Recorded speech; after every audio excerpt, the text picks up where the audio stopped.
So how does this work? Do I get to pick who I'm... Oh my god, here we go. Cough, cough, cough. You wake up on the beach soaking wet, salt water stinging the insides of your throat as if you nearly drowned. Crystal with the 12 bits, thank you. Water falls from your mouth as you Balls. open it to gasp from air. You have no memory of how you got here. In fact, you can only remember your own name, but not where you came from or a single fact about your life. What you do know is that despite the outrageous beauty of the landscape around you, you feel incredibly sick to your stomach. Really went down the wrong pipe, huh? You need a minute, or can I go on? Because I can give you a minute. We got plenty of time, endless time, really. An eternity, if you catch my drift. Whoa, not now, Ocean. Sorry, Forginal. May I continue? Please go on. Okay, then, as I was... As I was saying, you look down at your feet, ankle deep in the crystal blue water of a newly arrived wave. As the water recedes back into the ocean, it reveals a grotesque discovery. Ah! A decomposing face stares up at you from beneath the sand. All you do is vomit a stream of dark bile, bugs, worms, and other ick. Questions race through your mind. Where are you? How did you get here? Who is behind this incredibly charming and well-spoken voice in your head? However, answers don't come easy. Your mind is completely blank. What will you do?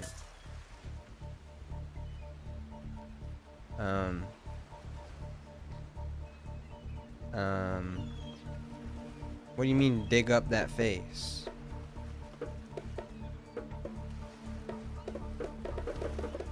I don't know, I wouldn't do any of these. I would look at the face and say, what the hell, there's a face there, and then look around.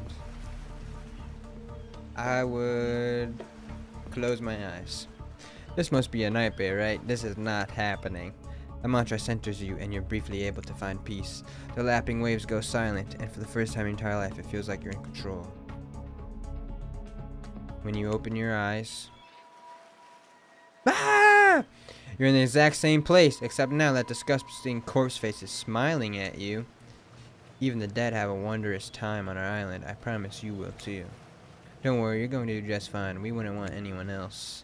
Well, that sure was weird, that voice again. Do oceans normally talk? Your memory isn't right, but you're pretty sure you remember learning that as a child, that oceans do not speak directly to people in spooky terms.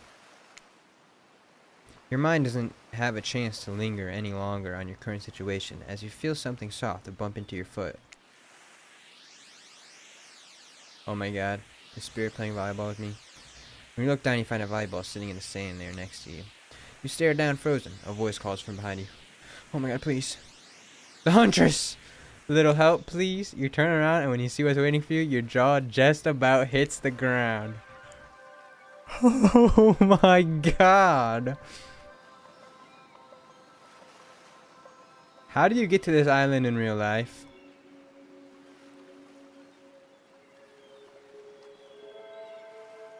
Jeez, bro. Why does he look like that? He does not look like that in the game.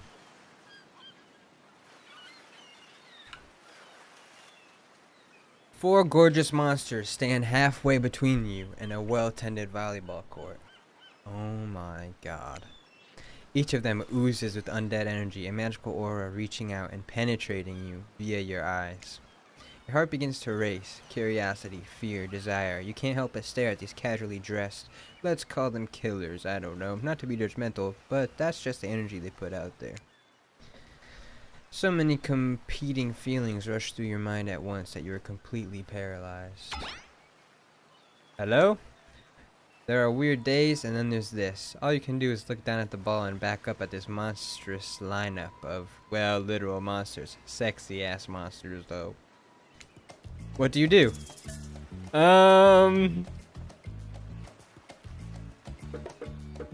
Toss it back. You bend down and grab the ball. It's warm from sitting in the sand on this beautiful day. When you give the ball a toss, it arcs beautifully through the air and lands right in the Huntress's hands. Not bad, stranger. Oh my god.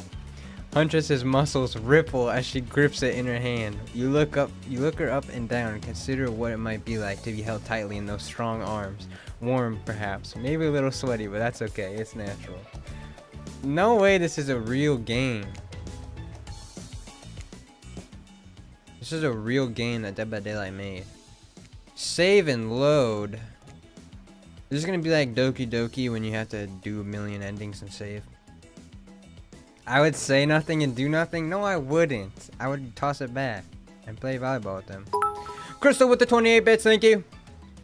Huntress. Try hard much? Blah. They're speaking directly to you, but you still can't bring yourself to reply. You're entranced.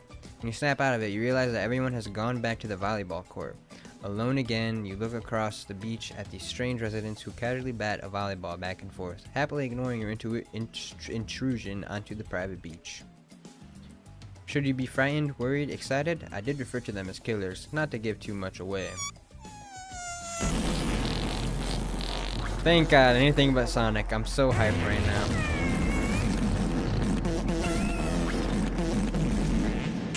But at the same time, damn, they're looking very appealing in their own way, and nobody so much as lifted a blood-soaked finger in your direction. Don't be scared, Forginal. You were made for this. Well, geez, if the spooky ocean voice says not to be scared, I'm sure it's all going to work out. With no good reason not to, you decide to head over and see what happens next. This is a reading game, bro. They have me reading. It seems like you've derailed the volleyball game just by showing up. You derailed the game just by showing up, nitwit. And I guess you're also a nitwit. Look, it's best to just go with what Trapper says when he says it. That's a policy I hold for pretty much anyone who always seems to have fresh blood on their hands. Hey, don't worry about it. It's all just a game. Existence, that is. Besides, you seem a lot more interesting than a silly game. What's your deal? What brings you here? You mean they're here to do more than distract from my total domination? That was Wraith. The sigh means he was done with the game too. Either that or he saw a butterfly or something. Look, I don't care why this slack-jawed moron is here. I just want to know, can I kill them or not? You know you can't. At least not yet. Oh yeah, not yet. Hey Forginal, you might want to, say something. Actually, never mind. There'll be plenty of time for that soon. Right now, this group has some questions for you. But be warned, answer quickly and answer well. I can't do this, bro. I can't do this. This is a timed quiz and will be very important later. Very important. Or not important in any way whatsoever. Probably that one. I can't remember. How attractive would you say you are? Very. I'd say I'm very attractive. That's what you think very attractive is? Compared to this? Okay, dude.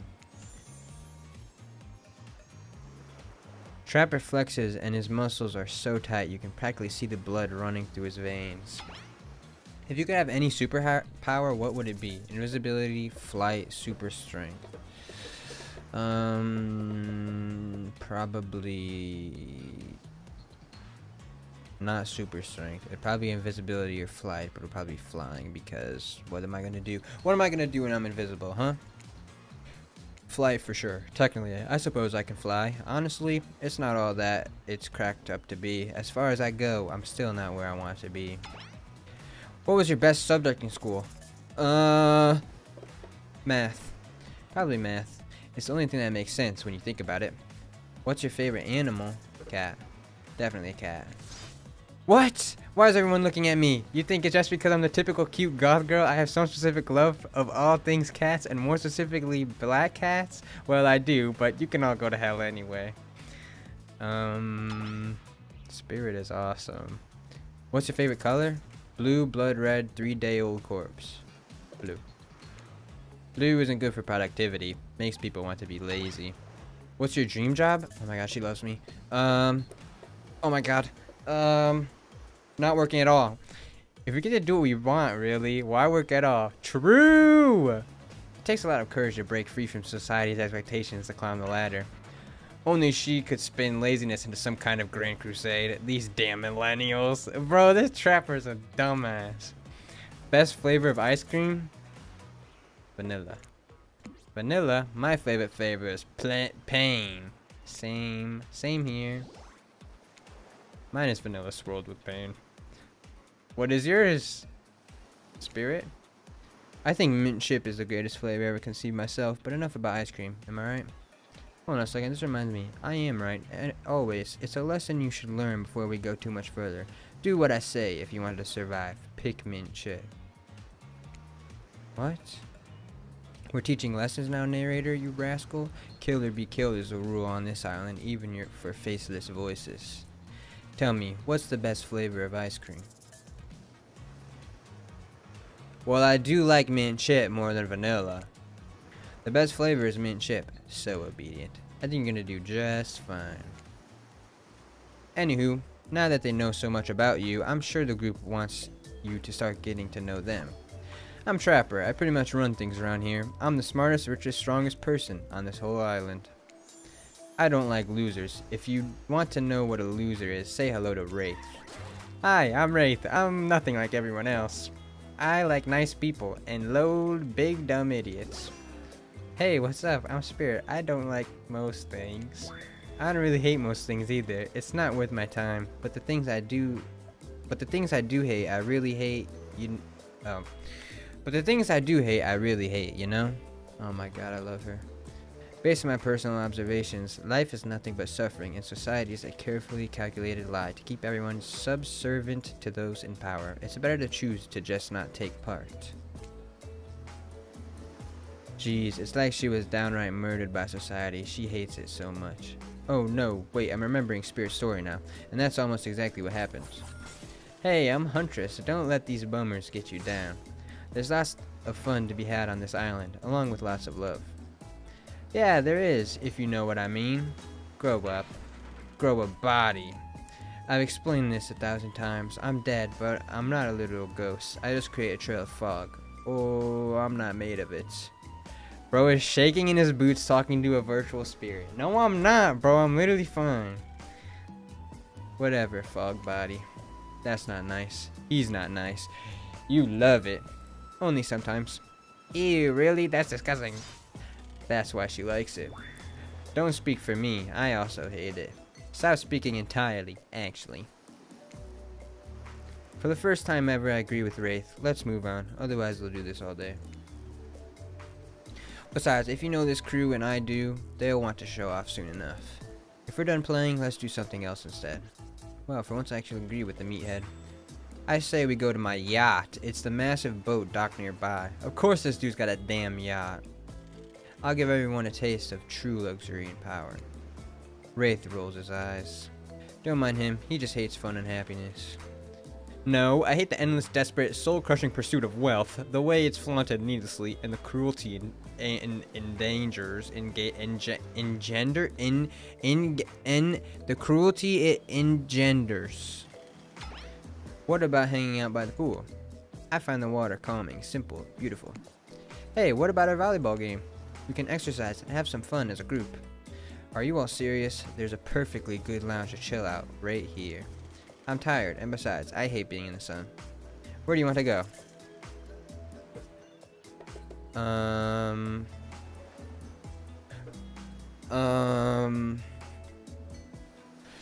Oh my god, bro.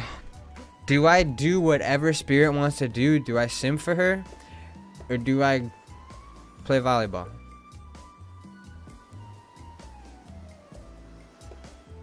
Is this the yacht or is this the lounge? I think I'm gonna sim for Spirit, bro. I have to. Which one is just chill? This is the yacht. This is volleyball. This is the beach. Okay, I want to just chill with Spirit. It'd be great to relax for a second at the lounge.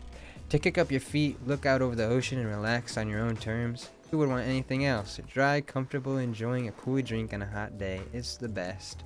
I mean, what kind of fool, what kind of monster, what kind of mask-wearing psychopath would finally be granted a break from the constant grind of chasing and fighting to get ahead, and then choose to exert themselves in, quite frankly, any way whatsoever? Why am I the only one who gets it? It's time to stop living by their rules. I won't do it any longer.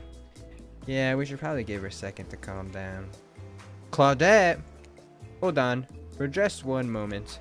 This is Dwight and Claudette, our activities coordinators. They're also the cooks, waiters, bartenders, janitors, and every other job. They're the only help remaining on the island. This place we call Murderer's Island. Cue dramatic musical flourish. Dwight is hot. Well, looks like a nerd. Look at his shorts. Oh my god, he's got some crazy thighs. None of the others survived. Ahem. Survived the interview process, I mean. Kinda looks like me. No, he doesn't, but we just have glasses. Hence why we shall heretofore refer to them as survivors with a capital S. These two have worked here a long time, so very long. I don't actually know how long it's been. Sorry, anyway, I should probably let Dwight and Claudette do their mandated jobs. They sure look happy, but they're vibrating with a nervous energy that is starting to give me the creeps. We will now escort the group to the venue of your choosing. However, in the future, we recommend waiting for us to present you with your options whenever possible. And don't just run off to various activities unsupervised. Forge, cut your hair to look like Dwight. Can they make it in-game models look like this? Yeah, please. We don't have much autonomy around here. Bro, if they make a Spirit and Huntress dating simulator skin for the actual game, I will buy them. And I don't even play Killer. I will buy them. The most you could do is help us get off this island. Dwight? Yes, pardon me. Please follow us. Hey, narrator. Yes, something I can help you with? Those two, Claudette and Dwight. Did they just start to mention something about wanting to escape? Is escape an option? Should I be trying to escape? Escape them? Oh, no. I think you're mistaken. It seemed like Dwight was asking for help to get off the island, though. Oh, right, that. Yes, that's true, he was. But it's just meant that he wants to get to the other vacation island getaway, a couple miles south of here. It has much fancier accommodations than this island. It's one of those big corporate outfits, quite exclusive, where all the famous celebrities hang out. Very luxurious. Doesn't quite have the charm that this island has, though. Trust me, you wouldn't want to go there. With all that money comes a lot of restrictions. This is where you belong. Now, off you go. It's time for an activity. On this island, your decisions matter mostly. When I agree with them, not like that other island. So what'll it be? Hanging out with the Spirit. Obviously. Finally, freedom from the preposterous premise that the four of us would be engaged in some sort of thrilling 2-on-2 volleyball match. Spirit looks at you from beneath the gigantic sun hat. She takes a conspiratorial tone. I don't know whose idea volleyball was in the first place, but I hate them. I tried to feign a sprained ankle, but everyone already knows that I technically float above the ground, so nobody believed I was even putting any pressure on my joints in the first place. Then I tried to annoy everyone by not giving a crap, and when that didn't work, I tried whining, and when that didn't work, I threatened to kill every single person on the island! But it turns out I'm not the first to toss those kind of threats around on the island. Oh my god, I'm gonna be drinking a shit ton of water while I play this.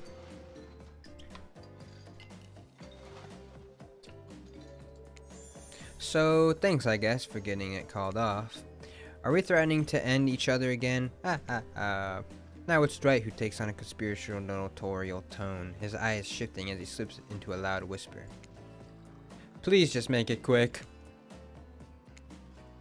Is what you'll be saying when we get behind the bar to make you the drink of your dreams. Hilarious, right Dwight? Yeah, right. So what are you be having? One pink drink, please. I'm having a virgin daiquiri. I didn't come here to party. I'm just trying to make the best of a very strange situation. I don't know. How about a daiquiri? I know how to make that, but skip the liquor. I'll have mine virgin. Trapper snickers at your choice of words. Sure you will, kid. Don't mind him. We don't need to soak ourselves in booze just to please everyone else's expectations. If you ask me, there's enough spirits here already. Besides, alcohol just numbs you to the painful realities of the world. I choose to face them head on. True. You never do something like, I don't know, hide from it all behind the world's largest hat or anything. Please allow me to ignore any fashion advice from the man wearing a doll's face as a mask. Oh! Not a doll's face, jerk. Since we've fulfilled your requests, it's time for you to return the favor. I should have known there was a catch. Icebreaker time. Oh, I swear, had I known they'd pull this kind of Fox enthusiastic community building crap, I'd have suggested we attempt to walk to the lowest point of the ocean before I ever set foot near this bar. You don't think it could be kind of fun? A little fun? Never mind, I hate it. This sucks. But it could be fine. Or whatever you say. Has anyone seen my hat? I've literally never seen him in a hat. If we must make small talk, I'm at least picking a topic before we end up being forced to do some lame improv game that nerds learn at their non-sports after-school activities that I definitely never did because I'm no nerd. Methinks a certain someone doth protest too much. Sitting here on this beautiful sunny afternoon, warm sand beneath the cool fog beneath my served feet. The topic I choose is books! Novels, comics, fiction, or non, reading is the only real escape from the incapable horror of life, the escape into your own mind. Of course she likes books. A groan rolls through the crowd. Not a lot of readers here. I'd imagine based on that response, they were much more enthusiastic about drinking. Considering the situation we are in, it seems an appropriate time to ask you, Forginal, what's your desert island book? The one you'd bring with you if you were, well, on an island like this. Scott Pilgrim comics? Oh, and it has to be a classic horror, for reasons that should be obvious. She means because this is an island of horror villains, and also the books are all in the public domain. Nothing too modern. Humanity has really gotten soft these past 100 years, so what's your favorite? Dracula, Frankenstein, Dr. Jekyll, and Mr. Hyde. Books? No thanks. I like Frankenstein. Alvin and the Chipmunks Frankenstein. I didn't actually read it, but I've seen like 3 movie versions of Frankenstein. They've all been pretty good.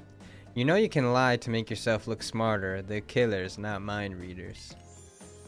Ooh, that's a good one. Seeking knowledge, but finding only death? Yeah, been there. Yo, what's up, warrior? We're playing Dead by Daylight Dating Simulator. I can't say that my experiments have been successful, but, well, fingers crossed. And fire? Don't even get me started. Experiments? Crap. Not again, I swear. Every excuse you give him is this talk about shut up. Did you just tell me to shut up? Sorry. Take it from me. This one likes to think he's a scientist, but he's actually the monster. Can't that be a little bit of both? Like I said, I haven't actually read it, but that sounds smart enough that I'd be willing to believe it's a true meaning of the story. Enough about these old stories that belong to someone else. I think it's time to make up some new stories of our own. Bro, I can't play this, bro. I can't play this. Like, why does she look like that? Why does she look like that? Before you know what's going on, Huntress is waving an empty vodka bottle in the air, a devilish twinkle in her half-mask covered eye. Might I suggest something a little naughty? Let's all get in a circle and spin this bad boy. That Trickster! Oh my god, he's so sexy! Trickster, isn't it a bit late to introduce a new character? I thought I was the one who gets to make the rules, so I'm not sure who I'm asking. But I wasn't ready for this. Well, hello, and who is this new fan in the waiting? Bro, there's no way they couldn't gotten Trickster. They had to put Trickster in this game. Beat it, heck. I don't know, what's the harm in inviting one more person to join Circle for our game?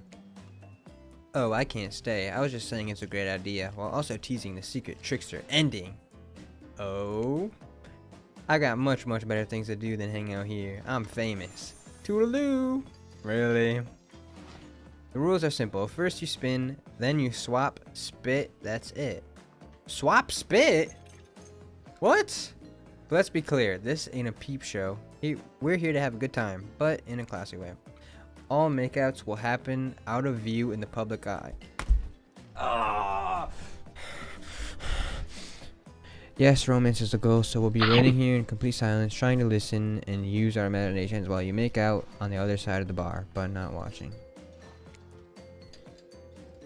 This game sucks. Forginal, you're up. You grip the bottle in your hand and put your fate in the hands of the empty bottle gods. Oh my god, oh my god. Minigames consist of 2 parts. On top, a pointer which rotates in a clockwise direction, and on the bottom, the target where you're going to be pointing at. This here upcoming minigame is a special minigame, perfect for the less coordinated because there's no winning or losing. Well, not technically. Wherever the pointer stops, that's your result. I suppose if it doesn't stop where you want it to, that's a bit like losing, but no one has to know if you don't tell them. Ready to play, or would you like me to repeat that? Okay, here we go. I'm trying to get spirit. I need to get spirit. Ready. Away we go. Spin the bottle and see who you're gonna smooch. Oh my god, do I get to pick? Oh my god, please be Huntress or Spirit. Please let me kiss Huntress or Spirit. Please.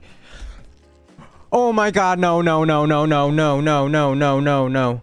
You actually have to spin multiple times to get your real result. First to get it 3 times is a true match. Oh, there we go. Yeah, true, true, true, true, true. That's so true.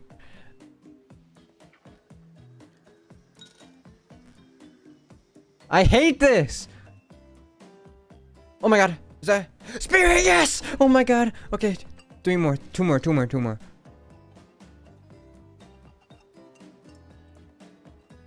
Oh no no no no no! Trapper! Oh my god, but one more trapper and it's over.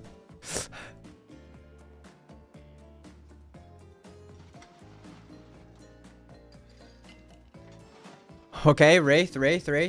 Oh my god, dude, this is so scary. You can't even do this, it's going so fast.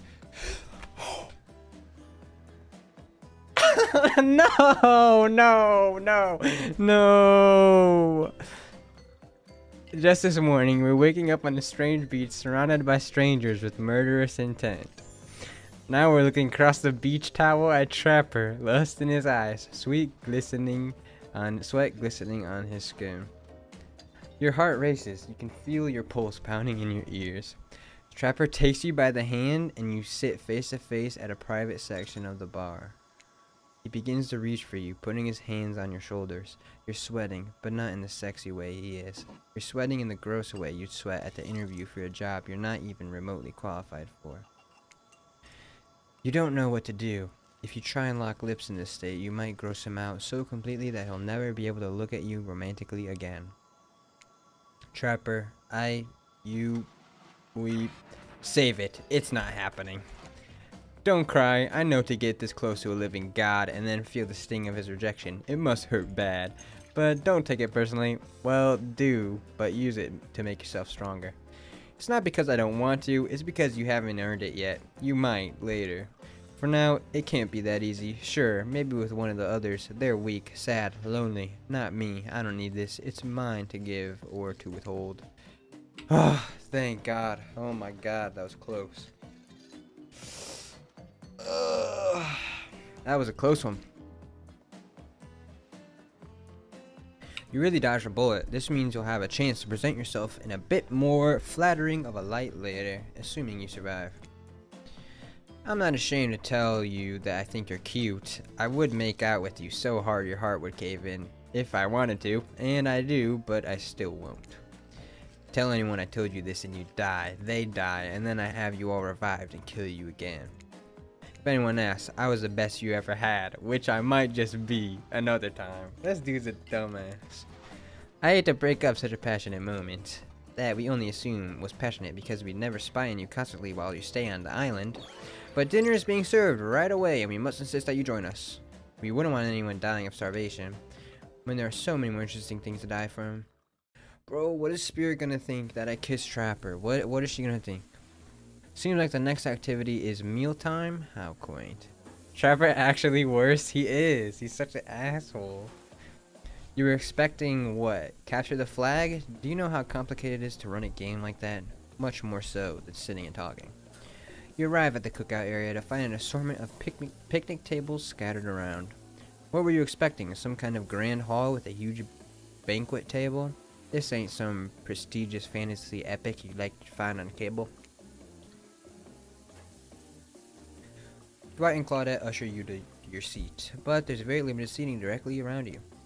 And oh great, terrific. It seems that everyone wants to sit next to you. Even better is they don't want to sit next to certain other people either. To start, no one wants to sit next to Trapper. Oh, how surprising. Meanwhile, he refuses to sit next to Wraith or Trickster. Oh yeah, Trickster's here. Surprise? Yeah, well, they don't call him Expected Stir. I'm sorry, even I get nervous around crowds, and my whole shtick gets a little flustered. You need to be in this game, is it just these 6? I don't know. Hey there, you're looking good, Forginal. Real good. Okay, bro. And we literally can't let Huntress and Trapper sit together. No, seriously, their arms are too big. They can't fit at the table if they sit side by side. Look at this. We can't even fit everyone on screen at the same time. You probably think it was an error, but it's not. It was completely intentional. Let that be a lesson to you. Every error you think, you see a choice. Every error you think you see is a choice. Got that? I'm moaning. He's so hot. When are they gonna make this a skin? I would buy it. Okay, Dwight and Claudette in directing traffic. You sit on one side, the rest of them will sit opposite you. Huntress and Trapper can sit at the ends with their enormous, sexy arms. Now that everyone is seated, we can begin dinner. Tonight's meal is prepared slowly and carefully with both love and hate for 12 hours over a spit. We hope you all enjoy. We really, really hope you do. Hey, you didn't actually tell us what you're serving. What are we eating? It's meat, seasoned with a specific number of special herbs and spices that we simply can't divulge. My favorite. Meat is good. Meat is murder. Which you'd know, considering what you've been up to. Who are you to get judgy now? I'm just sharing facts, and you need to murder something to eat its meat, so that's like technically true. Technically true is the best kind of true. Okay, enough yapping. Let's eat. Hey, Forginal, you thinking what I'm thinking? It's gonna be a person. It's gonna be a person on that spit, right? Or so, or several parts of overlapping people, perhaps. I haven't seen many pigs wearing palm tree button-down prints, you know. When you look closely at the spirit, you spot what definitely appears to be scraps of fabric sandwiched between some layers of meat. I think I might be sick. Is there anything else to eat? This took 12 hours, and we do literally everything on this island. Actually, there's one thing you're not doing. There's one thing you're not doing today. You're not carving up this delectable meal. Wow, he's right for a change, because I am with my broad axe. It's the perfect tool for easily chopping anything in twain. First, who says twain? Sometimes I swear it's like we're all sorry, I can't read right now. Sometimes I swear it's like we're all from completely different historical eras. Sometimes I'll handle this with my clever. Fast, powerful, and clean. At least it's clean when the meat is cooked, no blood. Ugh, you two and your ridiculous bicep swinging contest. Enough, grow up. Obviously my gorgeous katana is the only option. Obs. The hell it is. Oh, I'll show you both my katana and send you to the actual hell if you'd like. Please stop, please. I hate when we fight, or talk, or even when we look at each other in the eye. I could do it. I had the skull of Azarov. Great. Instead of slicing it up, you can club it to second death. Hey, Forginal, I know this isn't what you want to eat, but hurry up and volunteer to carve up Felix. I mean dinner. Otherwise, this will go on for hours. No hyperbole. They once argued over who had the most effective weapons for 72 straight hours, and it doesn't matter which one does it. When they're done, they will take even longer cleaning their weapon, all while explaining the value in maintaining your tools. Despite being a bunch of cold-blooded killers, for some reason, they're always terrified of tetanus. They're terrified of tetanus? Tetanus? What is that? Hey, why don't you just let me carve up dinner? Splendid idea. We'd hate for it to get cold. He hated when it got cold. Use a machete, freshly sharpened. Minigames has two parts. On top, a pointer, which rotates in a clockwise direction. On top of target. Sometimes it's immediately visible, sometimes it's hidden until the pointer arrives. Press the spacebar to stop the pointer over the target to win. To achieve perfect success, land at the start of the target area, not the end. Ready to play? Yep, let's go. Ready, away we go. Perfect. Oh, fuck. Not bad. Oh my god. Oh! You missed completely. I hate this. Boom, easy. That was pretty good. I have to see what you could do with a less clumsy weapon. Yeah, I said it. Machetes are down. Oh my god, I did such a good job. Dinner is finally served, for real. The sounds, especially coming from the masked killers while they eat, which involves lifting their masks and shoving food up behind them, are nasty. Spirit, meanwhile, doesn't even eat. She's the only one who seems to really be embracing being dead. They're all dead, right? This is obviously hell, I mean. Come on, we're still trying to be mysterious here. You think mystery comes easy? Claudette and Dwight aren't the only ones who have been working their asses off to make this night perfect. Well, at least they're lifting their masks. This is only 99% as disgusting as it could be if they just tried to mash stuff through there.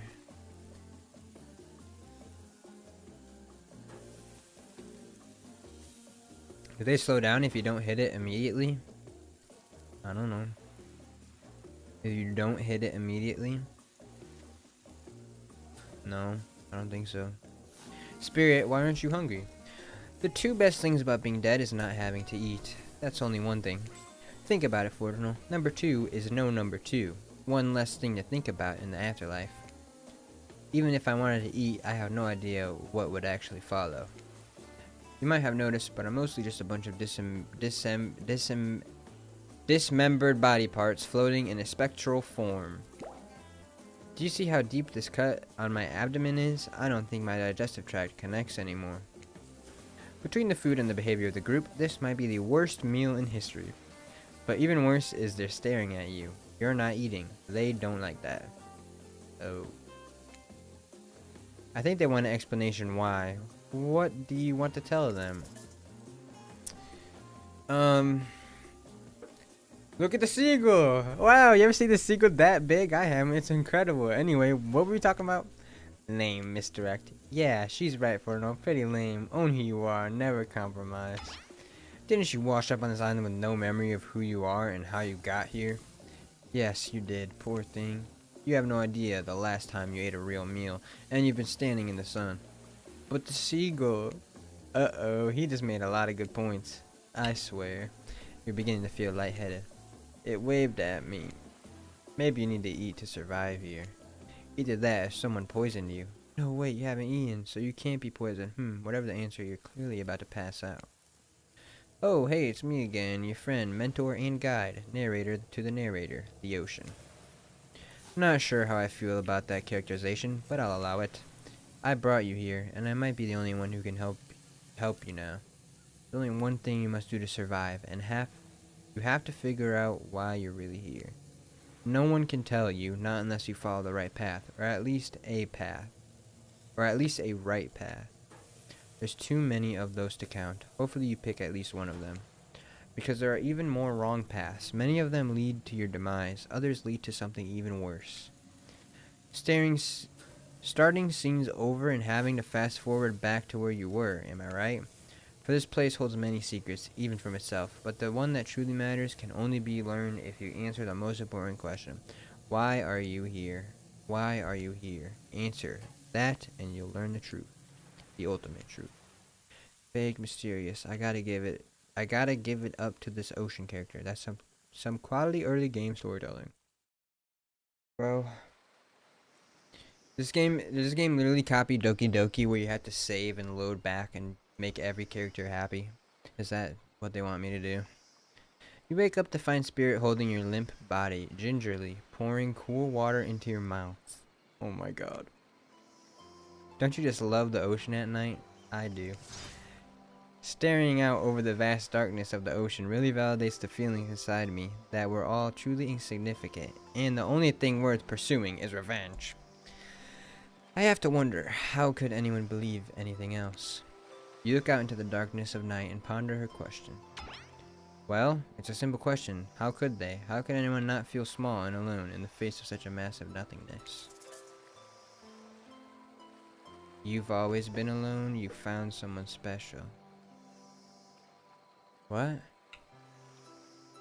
How can anyone not feel small and alone in the face of such a massive nothingness? Oh. You found someone special. I used to feel that way, small, unimportant, alone, but lately, I'm not so sure. I started to feel different. I've started to actually think that maybe this island is where I might meet someone special. You look at Spirit, who has turned from the ocean to look at you while you speak on this topic she's clearly so passionate about. A friend, perhaps something more. I don't know what this island has planned for me. Ha, a friend? Friends are just cowards who seek comfort in numbers.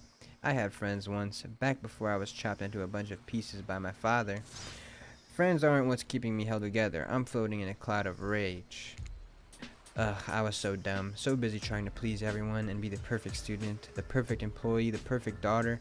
I didn't take care of myself, and now I'm all I've got. Worst of all, I got distracted from my true purpose, my destiny. The purpose that was sitting inside me my whole life. Spirit looks around to see if there's anyone else on the beach. When she's convinced that it's only you two, she continues. There's a dragon that lives inside me. I've always known, but I've tried to ignore it. When I couldn't ignore it, I tried to push it down. I'm so stupid. You're not stupid. That sounds badass. Right? But I didn't let it out, and then I, chop chop. And now that dragon is pretty much a one-track revenge beast. But enough about me. What's inside of you, stranger?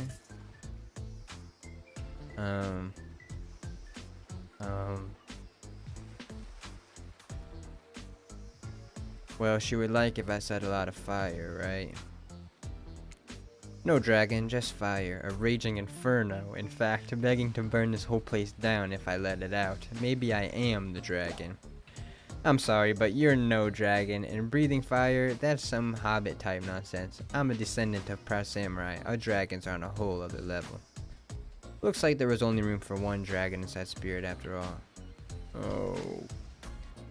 Just as things are really heating up, you hear a flurry of footsteps behind you and quickly spin around, ready to fend off whatever new danger has popped up on this strange island. Only to find out that it's Dwight and Claudette, sprinting across the beach, clipboards in hand, which they're waving in the air above their heads. It's very important that we stick to the itinerary. What does that word mean? And attend each event as scheduled. Playing sick for cute flirt points was not part of this evening's activities. That's strictly slotted for after campfire story time. At this rate, we'll be late. Playing sick? No time for excuses. Well, there is, but that's scheduled for after what comes after the flirting. Go, go, go, go! The plans?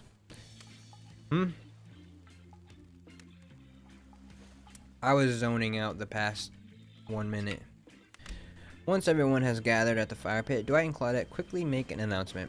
We're not going to blame anyone in particular, but someone, and we're not going to say who, so don't worry, you hasn't been sticking to the schedule.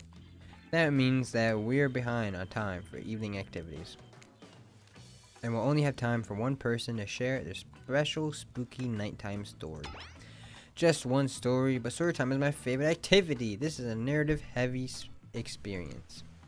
You're telling us that only one person gets to share? How will we decide who? Oh great, we have to decide as a group. That never goes well. True. Whoever did this, step up now. I swear I won't be angry. I'll merely chop your head clean off. No fuss, no muss. Voice trembling, you realize this is probably it for you, but you embrace your fate. Sorry everyone, I think they're talking about me. To be honest, I still don't understand how this whole schedule thing works. I guess I just lost track of time while I passed out. Been there before, even though it's taking some pressure off me, which is an absolute dream come true. Is it really fair to pick on the newbie? Seriously, has anything here ever happened on schedule even once? Damn it, Donald. If you try to flex that authority gimmick one more time, so help me, I'll snap your head off so quick, and then I'll drown you in his blood, Cynthia. Fuss and muss are back on. You two know I love to hack, slash, and slice. Is he calling Dwight Donald and Claudette Cynthia? We all know you love to kill. It's almost all you talk about. Nobody named any names. Who even knows my names? Not us. I renounce my name. Who's Donald? Who's Dwight? Who even knows anymore? Call me nobody. But we still gotta get started on story time, so... Forginal, who do you think should go? Ah, damn it, that's a name. Please pick somebody quickly so this tropical vacation doesn't turn into a bloodbath. Who's telling the story? Well...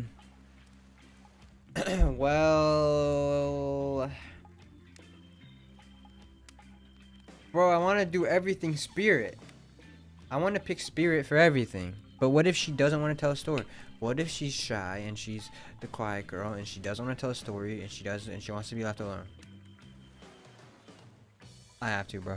I choose you, Spirit. Whoa, whoa, this entire experience is being carefully crafted to avoid an IP infringement lawsuit. Let's be careful with the catchphrases, will ya? Pokemon reference! Really? You want to hear from me? Spirit huffs and dramatically rolls her eyes as she gets to her feet in front of the campfire. Don't let her talk you out of it. She's great with ghost stories. I don't know where she gets it, but she comes up with the scariest stuff. Seriously disturbing. Even to me, and I literally pulled the guy's skull and spine out twice. Once with my bare hands. Talk about bullshit stories. If everyone else is going to chit chat, I guess I can just sit down. Oh man, she's literally me. Huntress's eyes go red behind her mask and both Trapper and Wraith take a seat. They know when it's worth fighting and when it's not. Ahem. Well, I hate to break it to you, but tonight's story isn't scary. It's a romance. Too late now, though. I'll select it, and so I'm going to tell my story. I call it The Prisoner's Kiss. You notice that Huntress and Wraith are both sharing a giant tub of popcorn. Nobody offered you popcorn. What the hell? It was a dark summer night. Warm rain seeped from the sky like blood from an old wound. Detective Hada, a celebrated investigator and renowned hostage negotiator, was called to the scene of a strange occurrence, unlike anything she had ever seen before. When she arrived, the scene was chaotic. Crowds had begun to gather. A dozen other officers were doing everything they could to keep curious onlookers away. But how could anyone resist wanting to know more? For there, in the middle of a busy market, had appeared a giant box, strange, alien in its appearance, and massive in size. No one knew how it got there. Was it delivered, built on site, in such a busy area? How could something like this just appear? A mystery. It was as if conjured by magic. But this was no illusion. The huge box was very real, and someone was trapped inside. Spirit pauses her story to look from face to face of each audience member. She has no expression, but you feel her vibrating with energy. She's in her element. "Help me," cried someone inside the box. It was a man, terrified, trapped in prison, his voice trembling. By now it was if every detective in the city was there, looking at the strange structure up and down, inspecting it on every side. It didn't make sense. There were no doors, no windows, no fasteners or seams. It was completely solid and much too heavy to move by hand. Solid, that is, except for a single small slit, just enough to see the bloodshot eyes of the prisoner trapped inside. "I don't know what happened. I woke up, and here I was. I'm so scared. Please help me," cried the man, as if pleading for his life. Hey, I hope you realize you don't need to say everything twice. Well, it's kind of hard to read for more than 30 minutes straight, so I hope you realize that. No stranger to tense situations, Detective Hada comforted the man. She used her training to calm him and buy time for the other investigators. However, time did not bring clarity, only anxiety, as the night dragged on with no progress opening the box. And as the night grew longer, the seeping rain puddling on the ground, the man inside grew more desperate, more sad and lonely, more pathetic and in need of help. But Detective Hada was no help at all. Powerless to save him, guilt began to weigh on her, like it had never had before. "Don't let me die in here," the man begged. "Don't let me die alone." "Stay calm," instructed Detective Hada. "You're not alone. I'm here. Hell, half the town is here. We're all in this together, and we won't let this be the end of your story." Looking through the narrowest of passageways, Detective Hada watched her own reflection in the tear-filled eyes of this strange, sad prisoner.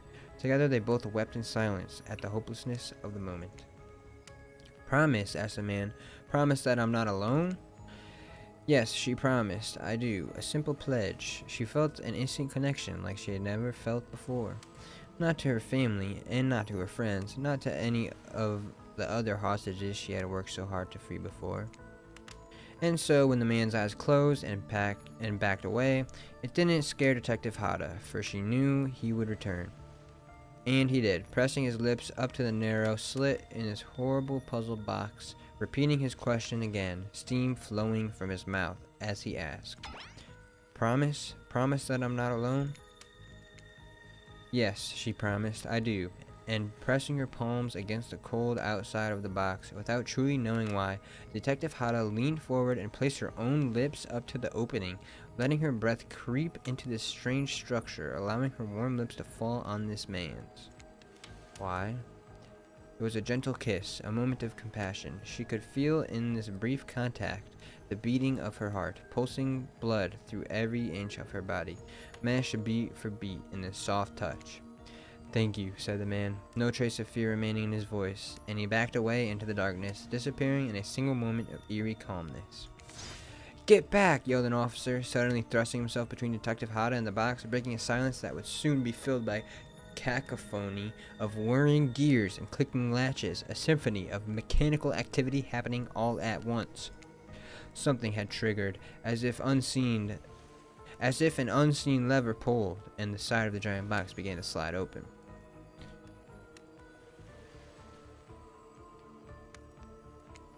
Detective Hada gripped her flashlight tightly and pushed forward onto the foggy interior of the giant box. Her feet splashed in the puddled rainwater, her heart racing as she swept her light from side to side. And that's when her eyes landed on the man, or at least landed on what should have been him. There in the corner of the box was a pile of pieces, like parts of doll almost pulled apart. Or perhaps that's just how Detective Hada had to think of him in the moment to survive. A collection of segments, limbs, pieces, disconnected from one another, cleanly severed, right? Severed and placed in a neat little pile. And atop that pile, a head, cold, pale, eyes open, lips an icy blue.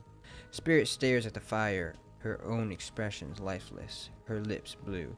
Tears fall from her chin and soak into the sand at her feet. You're blown away by the story, and it's safe to say you're not alone. Everyone else is looking to the fire or up at the sky, anywhere but at Spirit. It was you who chose her, you who initiated this harrowing tale, so sad, so creepy, so sensual. She really went into great detail when it came to describing that kiss, too much detail, and now no one is sure how to act. Dwight and Claudette are staring daggers at you. You have to do something. This game was supposed to be a light-hearted romp. Please, I said do something! Say nothing and hug her? Cool story? Really? Cool story?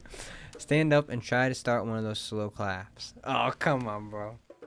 Well, I'm gonna hug her. You stand and without saying anything approach Spirit, reaching your arms around her for a hug. Oh, why did I do this? Her robe, hovering in the air, begins to wrap itself around you and squeeze you into her. It's kind of like being hugged back, but also like being tied up. It's certainly not what you expected.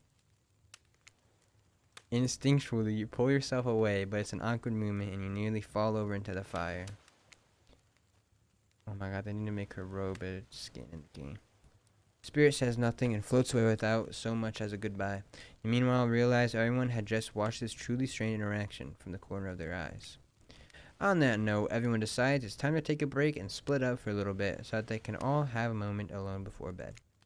Everyone leaves and you're alone by the fire. The only thing you hear is the ocean slowly lapping against the shore. This is nice. A true moment of peace and tranquility that lasts for all of 7 seconds because Trickster shows up and he's blaring his latest song. Oh, brother. Hey, baby, you look lonely. Mind if I join you? He doesn't wait for an answer.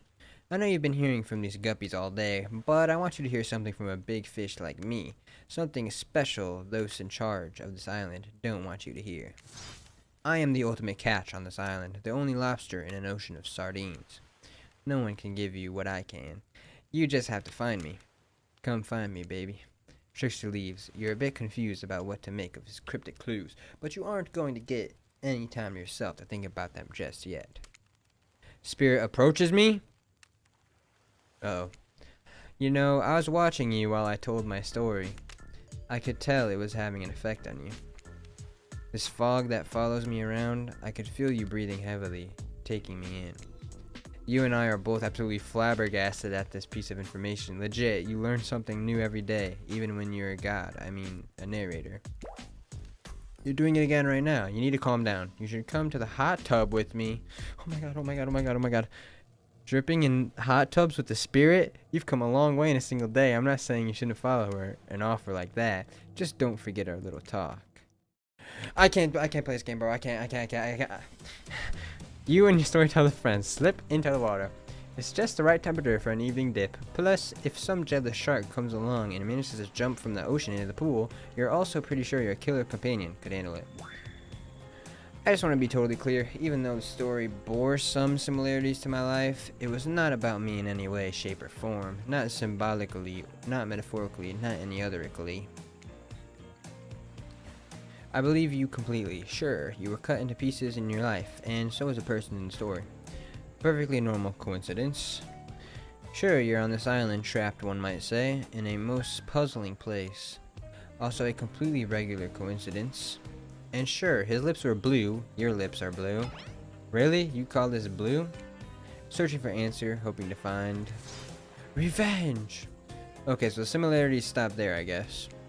Coincidences. Sorry, the coincidences. Get this through your head, whoever you are. Samurai blood runs through my veins, or well, maybe it has coagulated by now. No need to sweat the details. Regardless, I'm a descendant of noble warriors. Thousands of years training with bladed weapons preceded my entrance into this world. Do you know how many swords that is? A lot. You've got to figure that with that many sharp edges, a person is bound to get disconnected from a body part here and there. The truth is, and I wouldn't typically share this, so don't go blabbing about it, I dreamt that story, like watching a movie in my sleep, when I was just a little girl, years before my father sunk his blade into my skin. I've never been able to shake it. That's a very adult story for a child to dream. Do you believe me? Yes. I know we just met, but yes, I do believe you. The way you told that story, it clearly came from someplace deep. Fool! Who taught you to trust a stranger? You're going to get hurt if you don't learn to take better care of yourself. Now you've got me wondering, do I believe you if you believe her or not? And if I know everything, because trust me, I do know everything, don't I already know the answer to my own question about if I believe your answer to the Spears question? Whoa. Ocean air got me tripping. What? Sorry, I didn't mean to distract us both. What's important is that a certain corpsey cutie floating in a cloud of magical mist might still be waiting for you to say the right thing and free her from her puzzle box. If you believe that she is the damn it got me going again. If you believe that she is the damn it got me going in. Unfortunately, before you can follow this conundrum to what will surely be a mind-numbing cycle of new questions, you find a certain two someones standing before you with a fresh towel ready to dry you off. Sorry, kids, but it's time for bed. No, no, no! I might be the youngest one here, but I'm no kid. I do, however, love being wrapped up in a fresh, clean towel. My mother used to help me wash my hair when I was young. She'd comb out all the tangles and tie a ribbon around it before sending me on my way. I miss her. You watch as Spirit stares off into the distance, her hand gripping into a tight fist. She doesn't notice you're watching her at first. When she catches you looking, she turns away, roughly grabs a towel from Dwight, and then pushes him and Claudette aside as she floats off. She loves me. You head over to the campfire. The heat is comforting on this chilly night.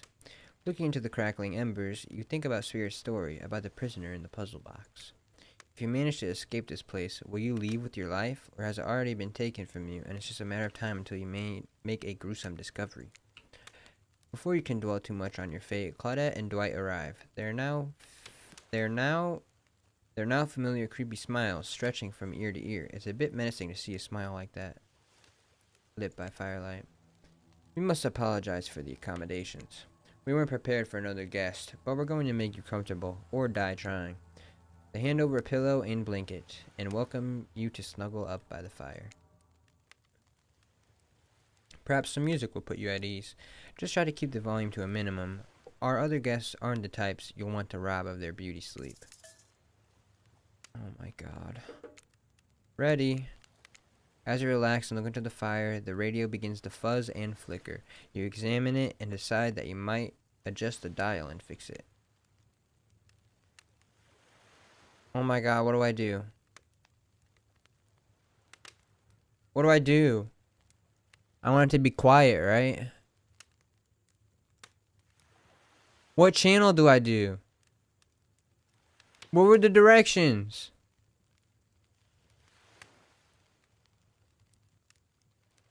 Oh my god. I'm just gonna do 88. Let's see what's on this station. Oh. Oh, we're listening to all the stations.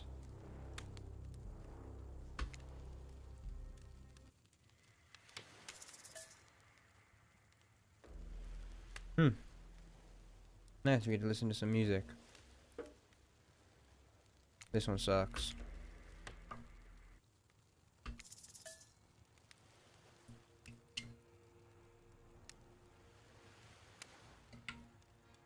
Dude, I wonder how long this game is.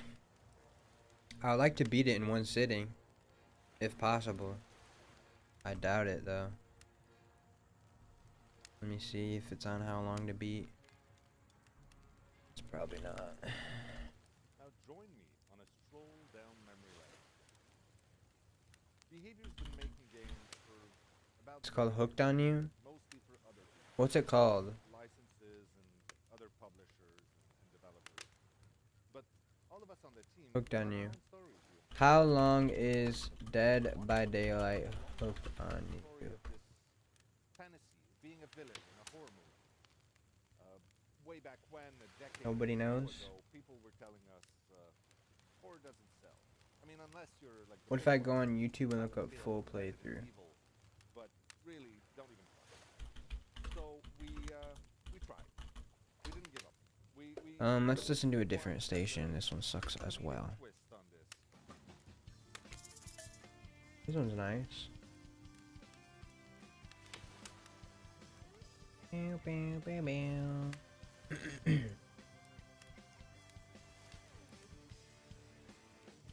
This guy beat it in 4 hours. How long have I been playing it?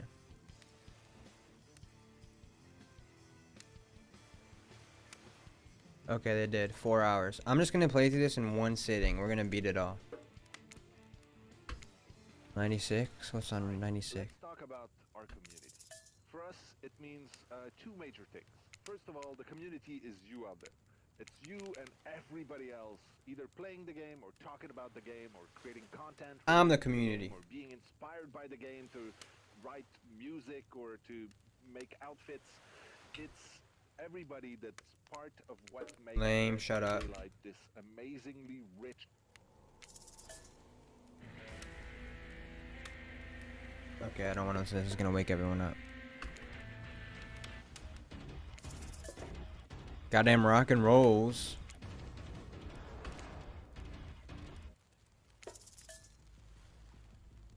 Okay, we're done. No matter how many things you listen to, you still can't sleep. You decide to ask one of the killers to spend a little more time with you until you're sleepier. Who would you like to summon to your side as you lay by the fire? Oh, I wonder who I want to summon to my side. Spirit, are you around? I was wondering if I could get a little company. Spirit tells you her secret for falling asleep when she's feeling restless. I like to listen to flute music, dab on some essential oils, and steam my pores. Oh my god, she's so awesome. Really? What? Even the dead like to relax? I don't really have any of those things around. Oh, it's a comb. Spirit reaches out and presents you with a unique item. It's a small comb carved from bamboo. I guess you could hold on to this. It was a gift from my mother. Oh my god. I will want it back though, and if you lose it, well, you'll get your revenge on me. It's the last thing I do. If it's the last thing I do. You finally start to feel sleepy, except maybe this isn't really a sleepy feeling. Maybe you're paralyzed. You try to keep your eyes open, but you can't. Darkness overtakes you. The dark voice from earlier speaks to you again. It shouldn't still be as spooky, but now you've had a whole day of strange voices in your head, but this one is still undeniably odd. The human body is made up of 60% water. Did you know that? I did know that. Of course you did. Everyone knows that. Even amnesiac video game protagonists. Well, guess what? Drink as much as you'd like. You'll never get to 100%. You hear me? Don't think I don't see what you're up to. I will. This game watching me? For real? There's no way. You awake suddenly to see someone looming over you. Trapper is sitting beside you, sketching a portrait. Oh, you're awake. I saw you with the spirit right before bedtime. You should know, they're not what they seem. Not like me, who is obviously completely honest and trustworthy. I was checking to make sure you weren't sleeping near one of my... Actually, never mind. Just be careful where you sit.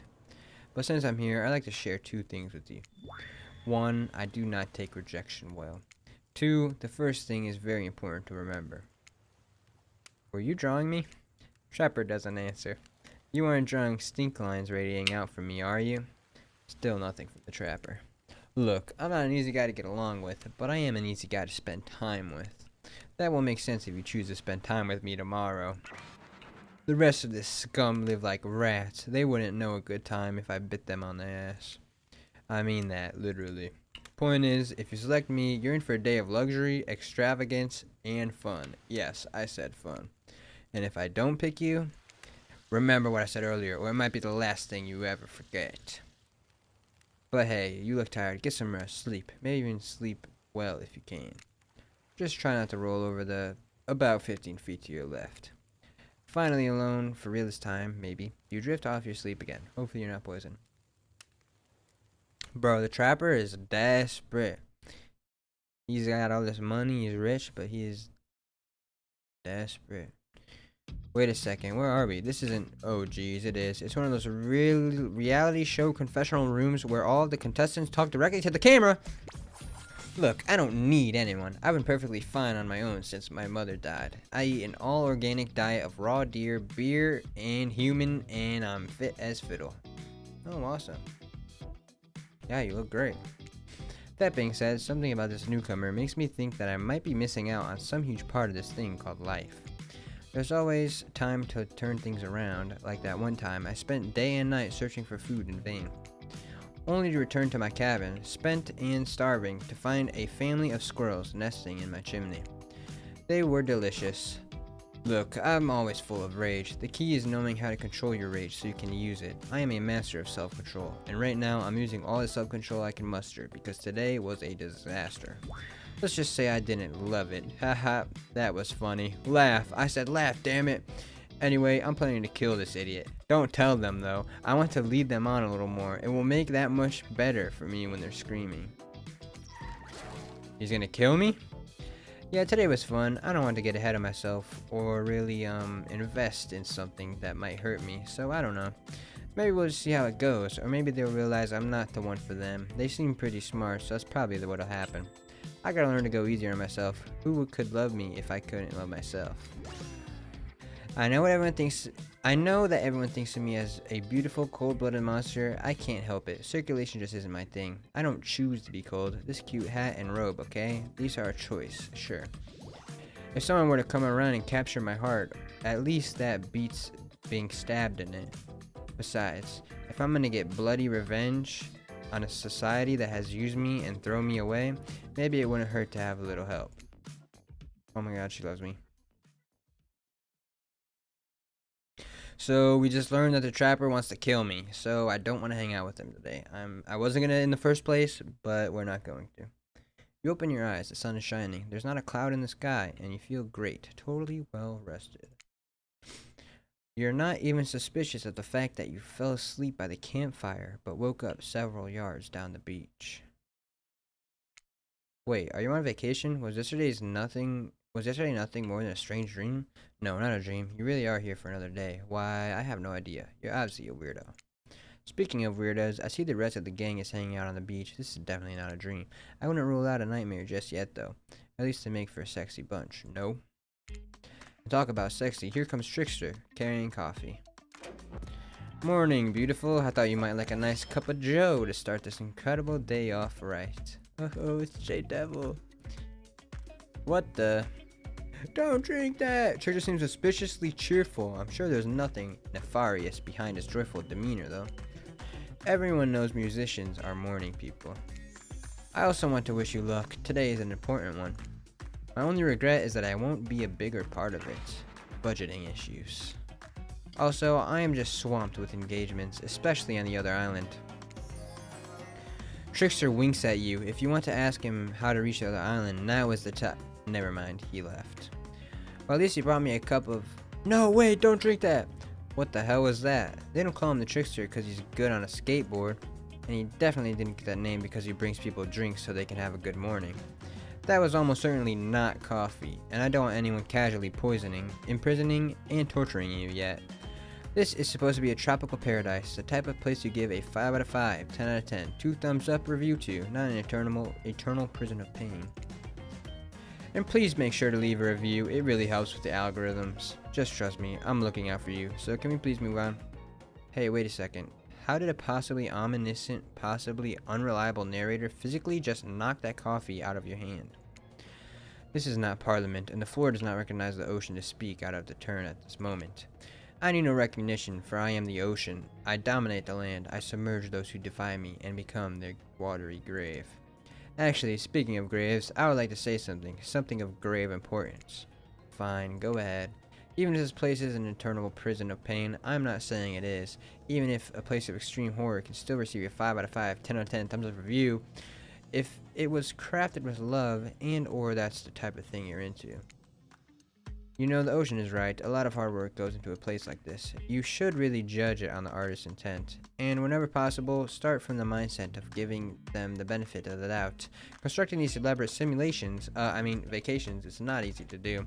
Sometimes there are small bugs or inconsistencies, but that's just the nature of the process. Perfection is overrated. The universe is filled with mysteries.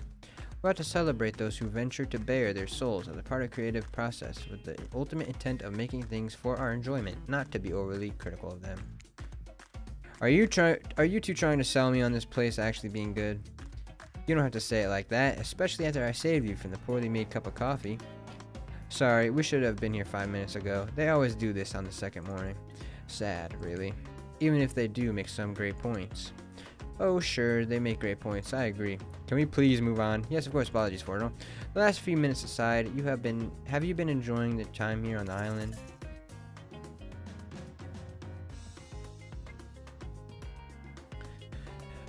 Yeah. Of course I have. Yes, I'm not suspicious there's a no option. I'm having a lovely time. If I had to summarize my time here, I'd call it a lovely time. Ah, lovely. We love to hear it, because isn't that what this place is all about? Finding love? No. Shut up, Dwight. You'll get us all killed again. And again and again. We do need to ask you one more question, though. We all had to sign away our rights to say anything negative about this place. Would you please sign this non-disparagement agreement? Sure. Yes, I would hereby agree to participate in a verbal contract saying that I, Forginal, will never say anything negative about my stay here on this island. Perfect. Delightful. Excellent. Yes. Hey, Forginal, it's still totally cool if you have constructive feedback. The place to leave that is in a positive review, because we all know that nobody reads negative reviews off games or resorts like this. Anyway, I see Dwight and Claudette have gone into a trance, and with the grumbling I hear from your belly, that can mean only one thing. Breakfast. Perfect timing. Everyone rolls into the dining area to lard up to those sexy little bellies with pancakes and bacon, and so much for maintaining these beach bods. We're all half naked in a tropical paradise. Can we get some strawberries here? A yogurt? Magic powers will only get you so far. Even killers watch their sodium intake. You take your plate and sit down, thinking about yesterday and the whirlwind of feelings you experienced. Danger, dread, disorientation. It was like going through puberty again, except all in one day on a beautiful and mysterious island. It looks like you're not the only one doing some introspection, though. Trapper stands up to talk about how his day went, in case anyone was wondering. Personally, I wasn't. Me neither. I can't imagine you could make me any angrier today than you did yesterday, but I really hope you do. I really hope you do. Unrelated, anyone see where I left my cleaver? Haha, just kidding. I always know where my cleaver is. Cleaver, right? Well, that was bizarre. Back to your breakfast. Nope. Now Huntress steps up to talk about her feelings. This island is treacherous. I don't know what the newcomer thinks they are doing here, but it certainly isn't helping any of us. Whoa, Huntress pretends to be all independent, but she's secretly kind of miffed that you are here and aren't getting along? Ah, well, that surely mustn't be it. No one else would weirdly stand up during breakfast to... And just like that, here comes Spirit. Did everyone sleep well? I did, or should I say I did not. I haven't slept in 20 years on account of the whole burning quest for familial revenge thing, and last night was no different.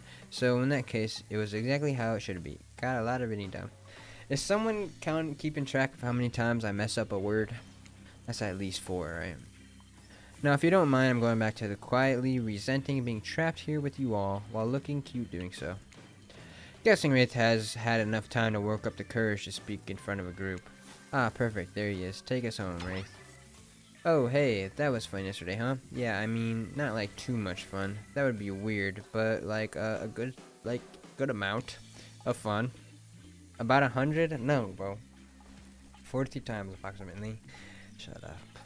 And now they're all looking at you expectantly. Wait, are you supposed to stand up and explain how yesterday made you feel?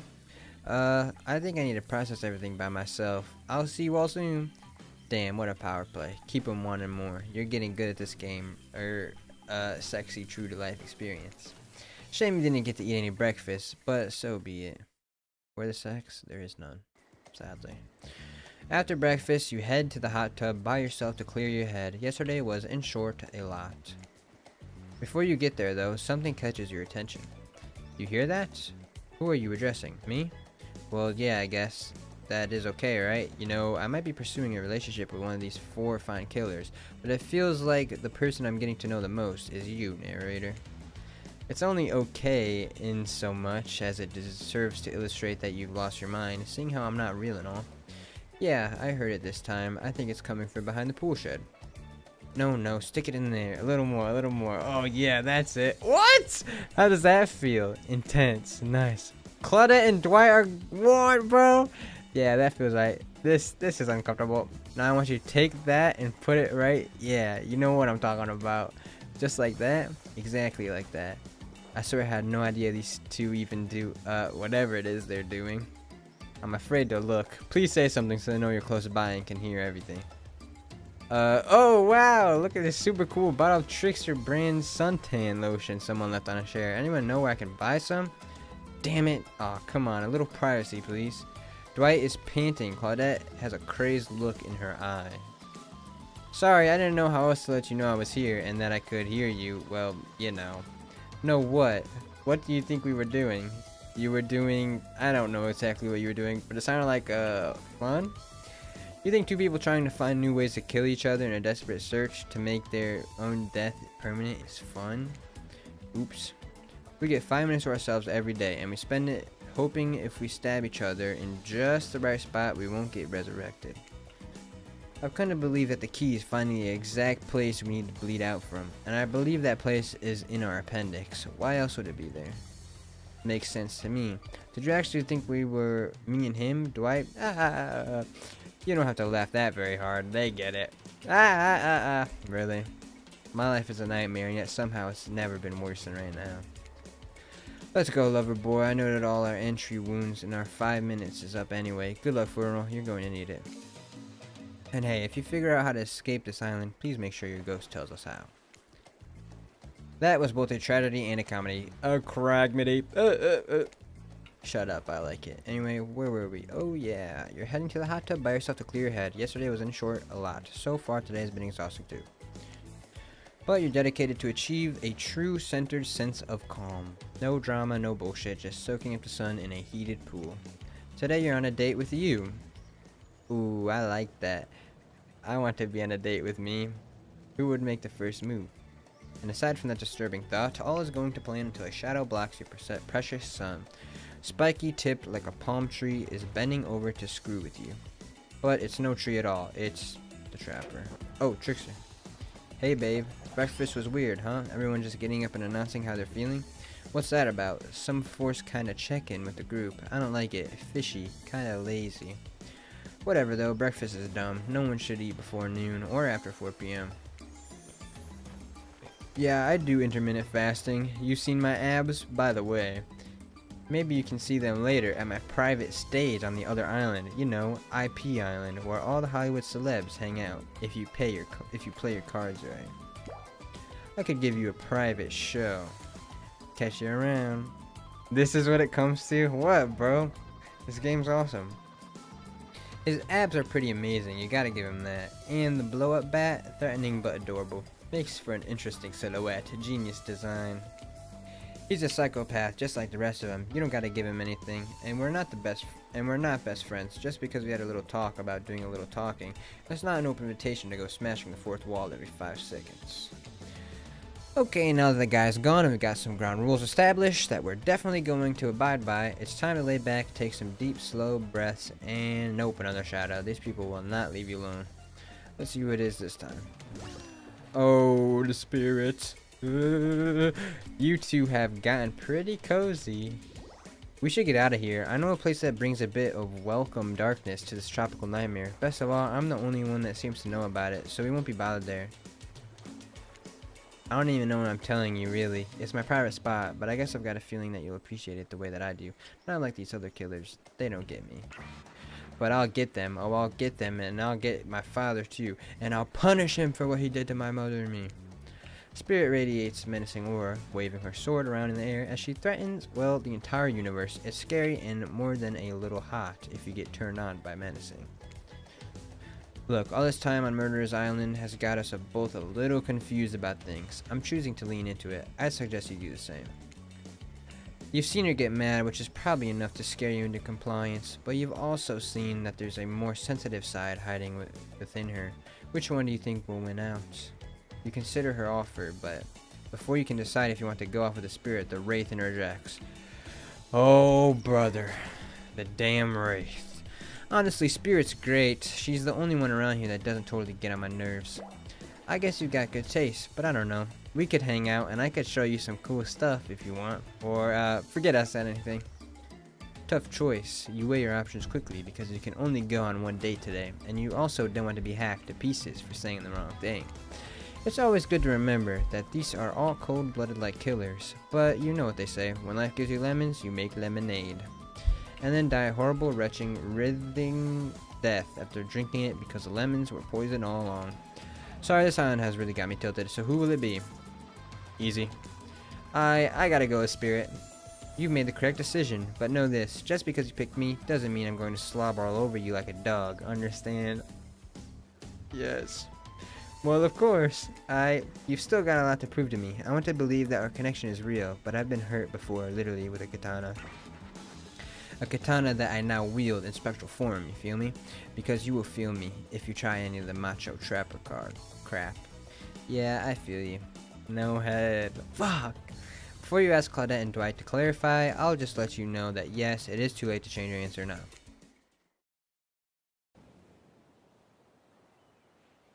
Oh my god, this is it. This is literally it. Me and Spirit are alone on where no one will find us. Oh my god. You and Spirit arrive at the coast, overlooking the black lighthouse. It's old and decrepit, but still impressive. There's something magnetic about it. You can see why Spirit would be drawn to such a place. You look Spirit up and down and notice that she's wearing all black, just like the lighthouse. I'm noticing a bit of theme. Is black your favorite color? Black isn't really a color at all. It's the absence of color. It's a void, like a black hole. A place that swallows light, a dying star. Damn, now that's dark. You're confident Spirit will vibe with this, but Spirit doesn't really care for science fiction. Not the type with spaceships and lasers anyhow. She's much more into the type of strange adventures that kick off right here on Earth. Is that where we are? You wonder. The lapping waves on the shore of the coast set a romantic tone. The fog surrounds the Spirit everywhere she goes, blends perfectly with the mist rolling up over the rocky shoreline. She's at one with this place, and so are you. The peace doesn't last too long, however, as the lighthouse lets out an eerie howl like a monster dying. A spiraling black light stretches out across the sky. Spirit has to yell at you just to be heard. Oh yeah, it does that. The light and sound recede, and the two of you sit in silence. Spirit lays a towel down and then pats on it gently. Clearly she wants her company, so you oblige. When you do, she takes out some sunscreen and hands it to you. You're not exactly sure what to do. Is this an invitation to get in a little hands-on action? What else could it be? Oh my god, oh my god, oh my god, oh my god, oh my god. Thanks. Thanks, I forgot to bring my own when I lost my memory and fell into the ocean. No problem, I figured as much. Spirit turns away while you slather lotion all over your body. You need any help reaching those difficult spots? Oh my god. You see a hand float around your back. Gulp! You swallow hard, trying to make room in your throat for words to come out, but nothing does. You're embarrassed enough to decide to just live with what you got.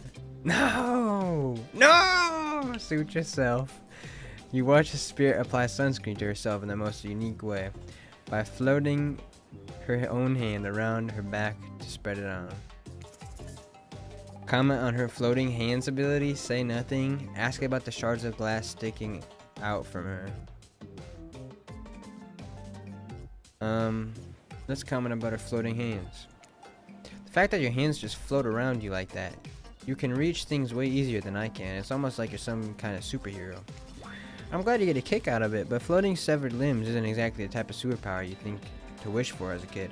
I'd much rather be able to read minds. Maybe then I'd understand some people act the way they do. Tell her I'm jealous or apologize?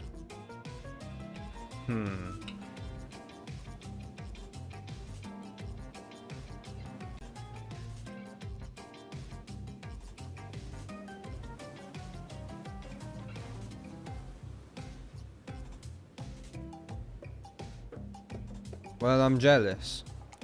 I didn't mean to hurt your feelings, but I'm honestly jealous. Maybe you should lighten up. You know what? I've got just a cure for jealousy. This should cure you in no time at all. I will show you exactly what it feels like to be me. She takes out a katana and slices me to pieces! What? It's over! Are you serious? That's it?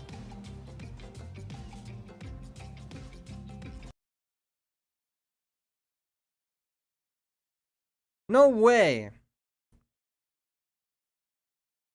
Are you kidding me?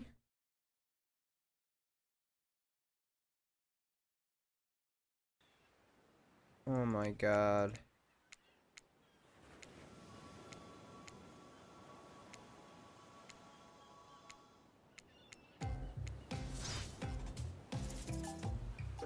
Thanks. Okay, we're gonna do sure why not now.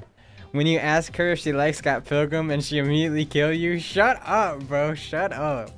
Sure, why not? Spirit's hand on your back is ice cold, but she has a soft touch. When she's done, she takes care of herself.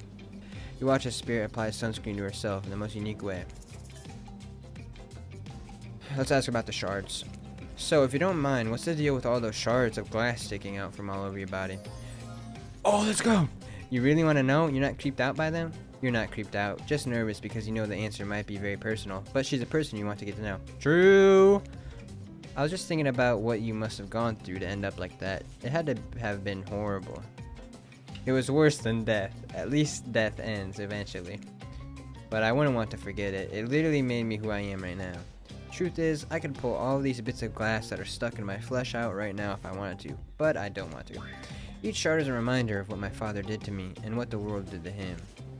That's why I refuse to play the universe's game. I hate the idea that I'll be forced to succumb to pressure the way he did in the end. The way that fear and anger filled him up and then came bursting out. The way his misery flooded our home and drowned us all. Yeesh. It's hard to not think about revenge. The dragon inside me is doing to me what the world did to him. I have to fight it even though it gives me strength. I must maintain control. You're stronger than he ever was, I'm sure of it. I appreciate that, Forginal. I suppose a little help isn't a bad thing in life. In love, this world is a lot to endure alone. Maybe I could use a little assistance, reaching my delicate toes for a bit of lotion. You know, having your body contorted into these vengeful poses, it really does a number on my joints. It rubs the lotion on its skin. Oh my god. Perfect. Not bad. Oh, did I miss? Fuck. Perfect.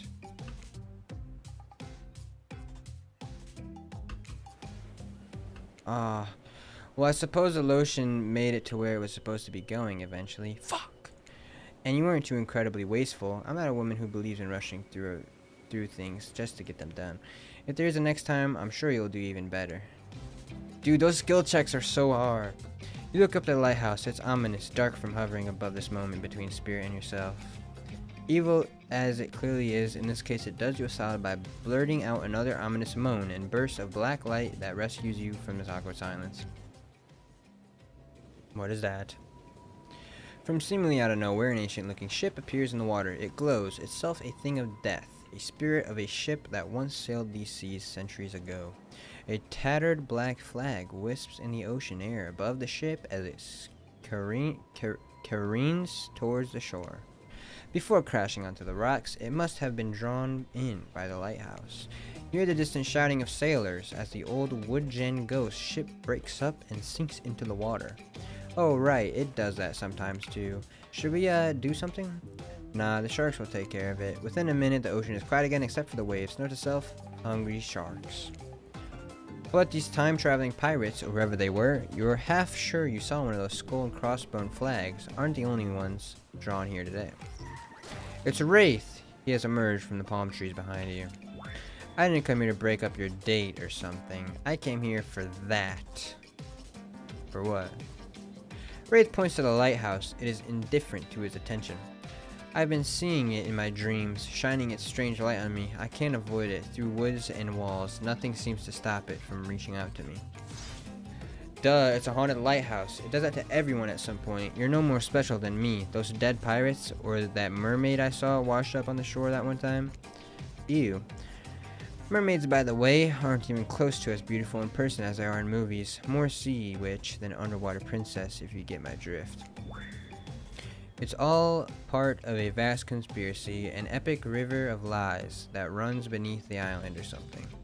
I'm pretty sure I've figured it out. The basics, anyhow. If you come with me, you can get cut. Spirit waves a katana, nearly trimming a couple buttons off Wraith's tropical top. He takes the hint and backs away a few steps slowly. For the quiet guy, he never really shuts up. Okay, be that way. You'll see. Alone at last, tension broken, deathly moans quiet, and Wraith vanished back to wherever he hangs out. You scooch closer to Spirit, breathing in the damp, foggy air that seems to emanate from her. It's not quite clear how that whole fog thing works, but you don't even care. You're feeling this moment. Spirit seems to be feeling it too. She starts to adjust her robe, and you get a peek at the bathing suit beneath. Oh, Zooey mama. For someone who seems intent on proving how little she cares about what everyone else thinks, she put a lot of work into getting into that suit. It's got straps for days. However, you're so focused on what's happening with Spirit, you don't see the next interruption coming. And Claudette and Dwight burst in on you and interrupt whatever you're doing. It doesn't seem like they were worried they'd bump into much. We're here to make a very dramatic announcement. Well, technically, we're here to invite you to join us back at the beach. No! Where we'll be making a very dramatic announcement. It's hard being the producers and the hosts. Aren't survivors supposed to work in groups of 4? Really, man? Come on. When you arrive at the beach, you realize you were set up. Despite promising an announcement, Dwight and Claudette simply stand quietly. This isn't at all what was promised. Wait a minute, there's no announcement here. But there is. Me! You got mud in your ears, friend. I told you to get lost. Don't you see? Lost is what I am, and so are you. But I know the way out. I've got a map back in my secret lair. Literally and figuratively. Yeah, I know the difference. That's why you should ditch Spirit and come spend the rest of the night with me instead. You've got a secret lair? Damn it. Who said anything about a secret lair? I said I've got, sap. Sap in my secret hair? There's a flap on my secret chair? Don't change the subject. Don't ask me what he's talking about. You're trying to make a mess of the first nice day I've had in I don't know how long because it's not even clear what year it is, but in a while. I'm not about to be ditched for the likes of you. It's not me messing things up like I keep trying to tell you. It's the dang island. I come to accept a difficult truth. What's happening here? Well, I'm convinced that it's our fate. It's not anyone's decision. It's simply the way it will be. There's no use fighting it. What would you even know about fighting? All you know is hiding your spooky little secret hair and crying like a baby when ringing your little bell.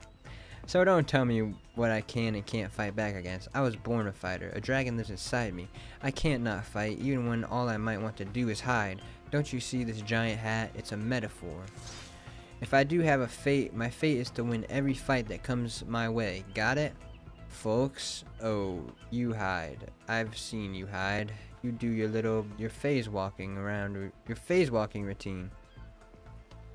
What do you call that? It's basically cloaking, and we all know that cloaking is a type of hiding. Folks, you cloak, I don't cloak. I'm not a cloaker, I phase walk out in the open. You just can't see me. You have no idea what they're talking about, but this sure sounds like some video game community forum thread minutia, if there ever was such a thing. Not that you know about that either. It sure doesn't seem like Dwight and Claudette are going to stop this, so it's on you. I think I was brought here to make this choice, so I'm going to do that now. And I choose Spirit! When it comes down to it, neither of these seems easy to love. I mean, damn, Spirit really literally has a broken glass shard sticking out of her. But she has a certain charm to her gloom.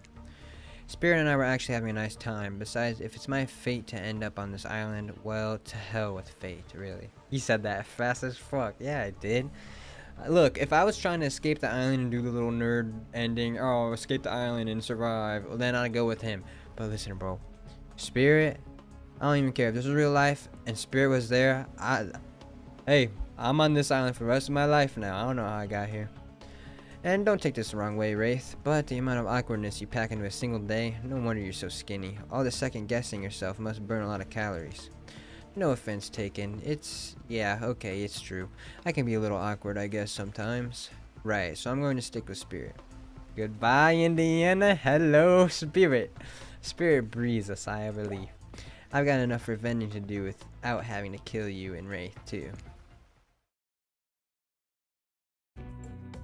Spirit walks you around a corner to show you something that she discovered in this place and knew was meant to be connected with her journey. A cherry tree.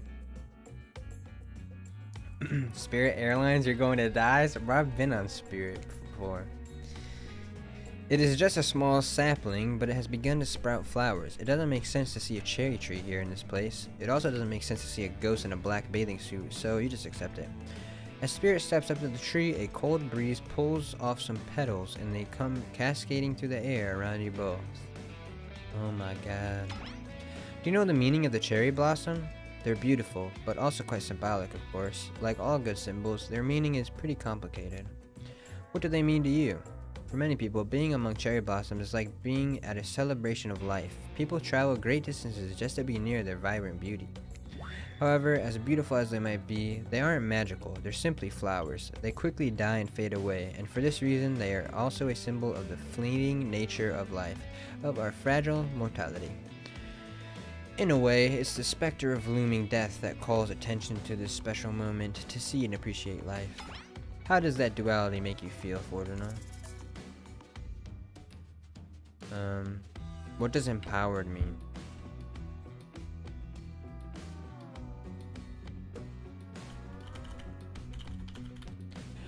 Give someone the authority or power to do something. Make someone stronger and more confident. Okay. How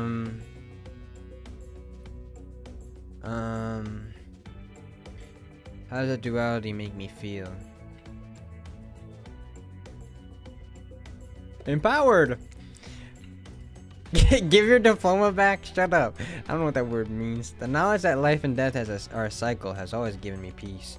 Accepting the fleeting nature of life, like the beauty of a flower in a bloom, also allows me to appreciate the moment without being too hung up on what comes next. As you explain, Spirit's face begins to look sad to you. You're not sure why. It's not the happiest topic, life and death, but why should that matter? And then it dawns on you, Spirit has been trapped in this ghastly state of death with no hope to cycle back, no rebirth, her moment of blossoming life gone. That scary time of death and decay that comes after the good part, the Spirit's eternity. I feel like an idiot. I wasn't talking about you. I wasn't even talking about you. You just answered from the heart. I can't let that bother me. Our priorities are not the same. I have my mission. Once the fallen cherry blossoms represented the souls of samurai warriors, those with noble characters, those who did not fear death, those who were killed in the greatest sacrifice to honor their emperor. Their lives were short, but their purpose gave them beauty. Those warriors saw death coming, but they never despaired. They stood and faced it. They held their swords and struck down their fear. But despite the samurai spirit that lives on in me, in my noble bloodline, my life has ended, but my death continues to stretch on. The cycle is frozen. This cherry tree, it's not real. Though its petals fall, they soon replenish, as if it were installed here by someone. You watch a spirit chooses her words very carefully. By something with no respect for the balance of life and death. We're sorry to interrupt. You know we don't believe you, right?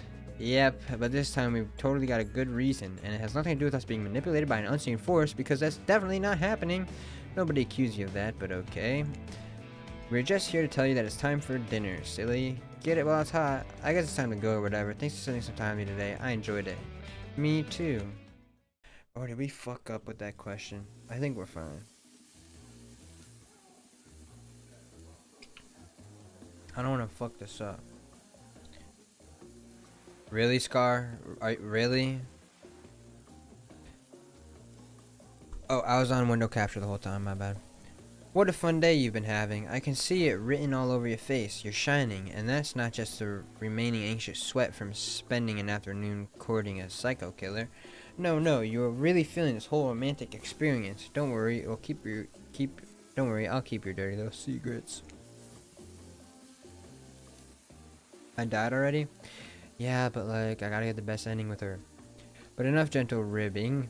It's time to get back to business. All the appetizing singles have arrived for dinner, including Trickster. Wraith is here too. We're not going to do the gag where we cram them all on screen at the same time again, so just believe me, they're all here, and they're just as sexy and demented as you remember them. With your love on the line, everyone is being very careful not to offend you by saying the wrong thing.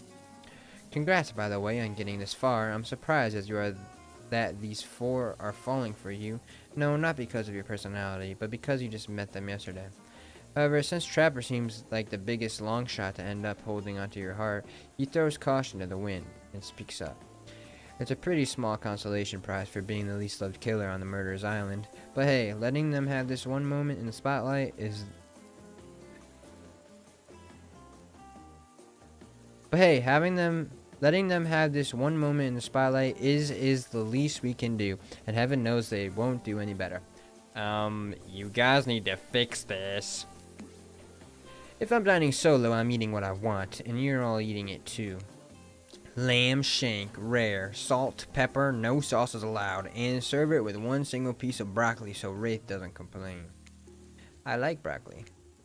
Gives me horrible gas. Oh, I don't like that.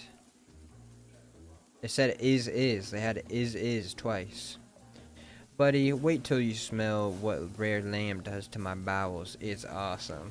Ew. Dinner will be served shortly, but certain power brokers would like to know about your day. Would you like to share your day with the rest of the group? You've had an interesting day, that's for sure, but how will you describe to the others? Say too much or too little and it could affect your standing with the group. Fuck. Okay, but don't just sit there saying nothing. Nothing is not an option. Be coy. Gush about your day. Obviously be coy. No. Oh my god. What does coy mean?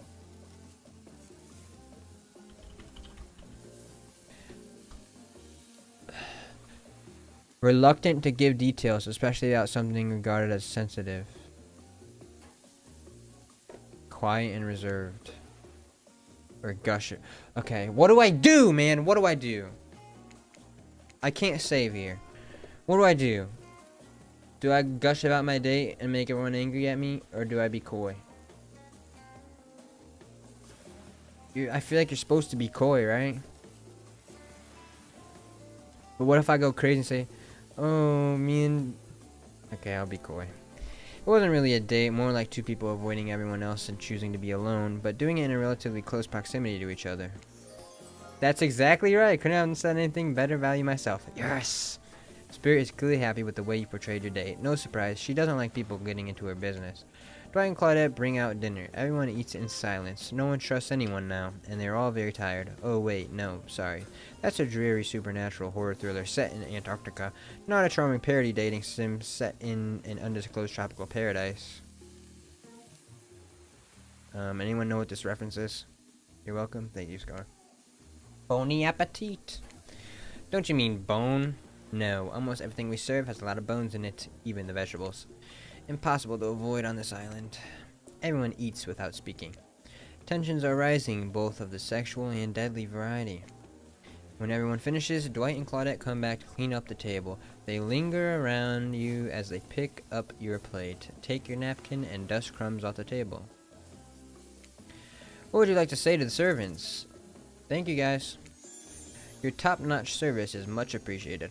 Everyone, if you would please be so kind to follow us to the fire pit, we'd greatly appreciate it. We've been told something big is going to happen, something that will change everything. You can go willingly or you can go unwillingly. You have no choice. Tough cookies. Did you have a choice on how you said that, dweeb? Yes, and I immediately regret how I did. Good. Something needs to change around here. Fire is rebirth. Fire illuminates the soul. I hope the fire isn't too smoky. Smoke hurts my eyes. I have pretty sensitive eyes, and I'm also horribly afraid of it. The fire, I mean, not my eyes, because of childhood trauma involving fire. And finally, everyone starts moving towards the fire pit, if only to get away from Wraith's complaining. I have to pee so bad, but I want to finish this game before I go pee. You take a seat on a comfortable log, feeling the fire's heat against your skin, and wait for other killers to take their places, wondering who will want to tell a story this time. Will narrator tell a story? I bet they got a stunningly creative mind. Hey, you think, are they allowed to simply place thoughts in my mind like this? Doesn't seem fair. Everyone makes their way in, but something unexpected happens. Nothing happens. Something almost always seems to be happening here, so nothing's probably not a great sign. Why are they looking at me like that? Oh, cool, now everyone is looking at me. So, you know, do something. Should I pick someone to tell a story, or we could play charades, boggle? Well, we were actually thinking, why don't you tell us a story? Wraith points his spine and skull staff thingamajig at you. You duck out of its way. Who knows what that thing can do? Probably shoots lasers. Try not to bore us. We're just very interested in you. Don't speak for me, Huntress. Oh my god, she loves me. Now you can't tell me. Now you can't tell if you're warm from the fire or if it's your nerves heating up.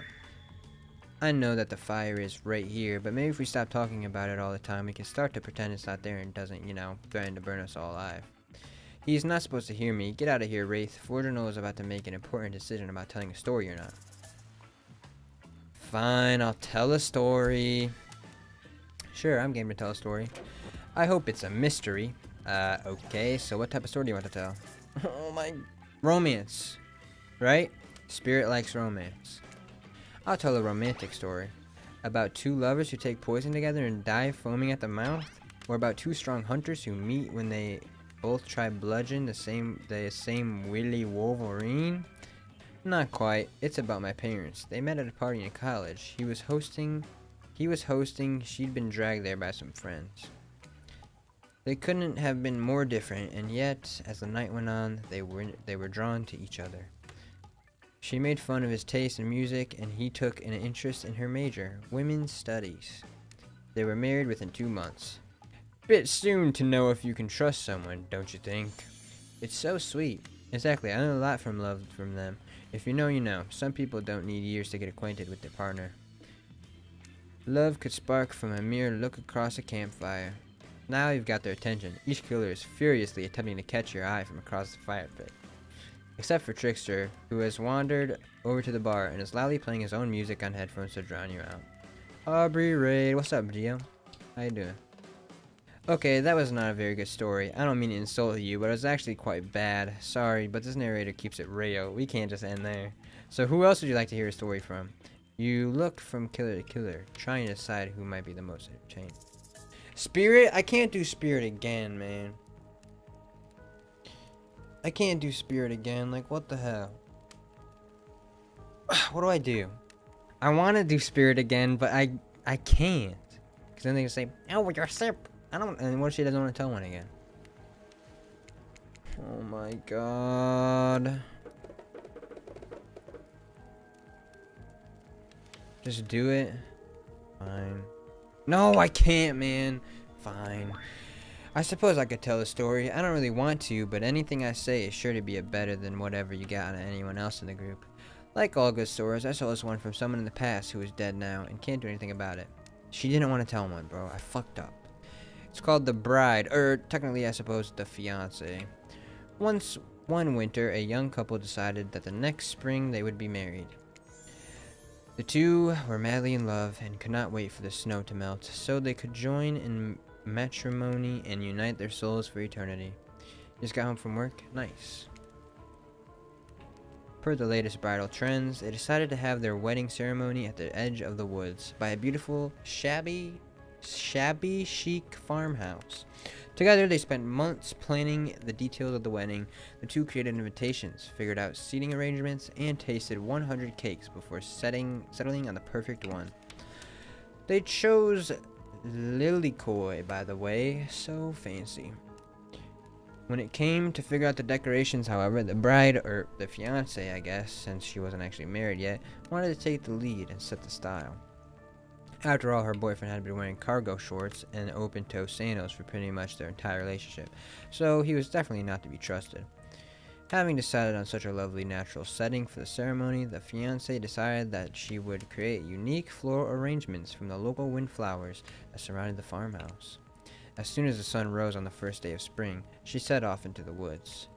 Each day she spent hours mapping out where the best blooms could be found and prepared to pick them herself the morning of the wedding so that they'd be at the height of their freshness and beauty. Enamored with their incredible variety of flowers in the woods she surveyed, the bride, or the fiancé, since they had not yet been married, became obsessed with knowing just how many there were, so that she could choose the absolute best. When the fateful morning of her big day finally came, the fiancé told her husband-to-be that she had one final errand before the wedding. Excited for the ceremony to come, she dressed in her beautiful white gown and set off into the woods to gather flowers. Treading carefully, she followed her route, selecting only the best stems and collecting them in a basket.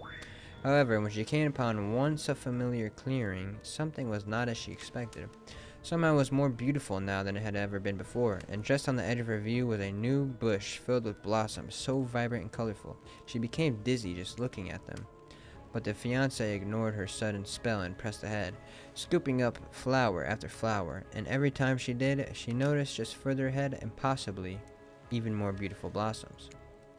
Carried by the sweet fragrance of spring air, the bride, or the fiancé, crept farther and farther into the woods until she turned a corner, stepped over a mossy fallen tree trunk, and realized she had been here before.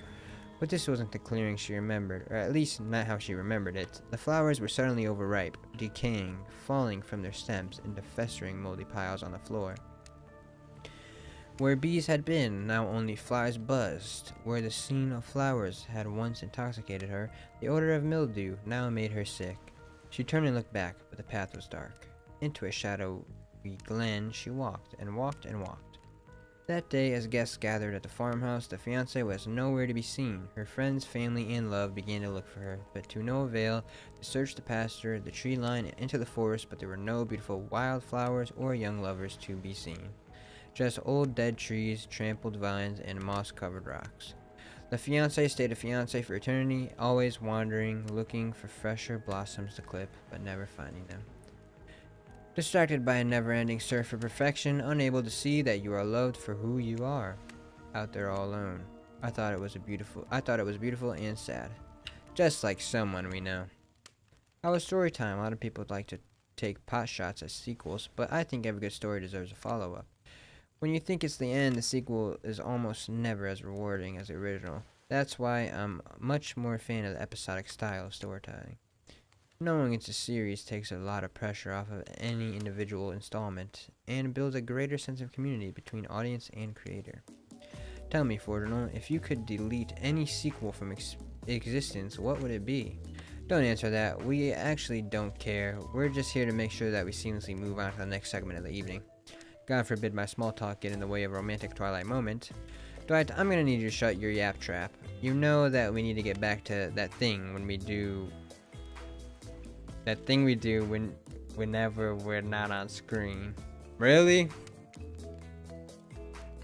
Okay, you have fun tonight, and try not to wink wink end up dead. Why did you say the words wink wink out loud, and what kind of double entendre are you getting at the end up dead thing? Dwight is physically incapable of winking, not since the accident, and you do know that all of these people are despicable criminals with double-digit kill counts, right? Well, except for the spirit, she really doesn't belong here. She's strictly a victim, not a perpetrator. No wonder she's pissed. Did I hear someone trash-talking spirit? Deal me in. What do you say we take this talk to the hot tub so I can soak this bottle while I roast that ghost with some killer hot takes? Please, enough talk of burns, things that are lit or getting blazed. It's enough that these activities have to be set.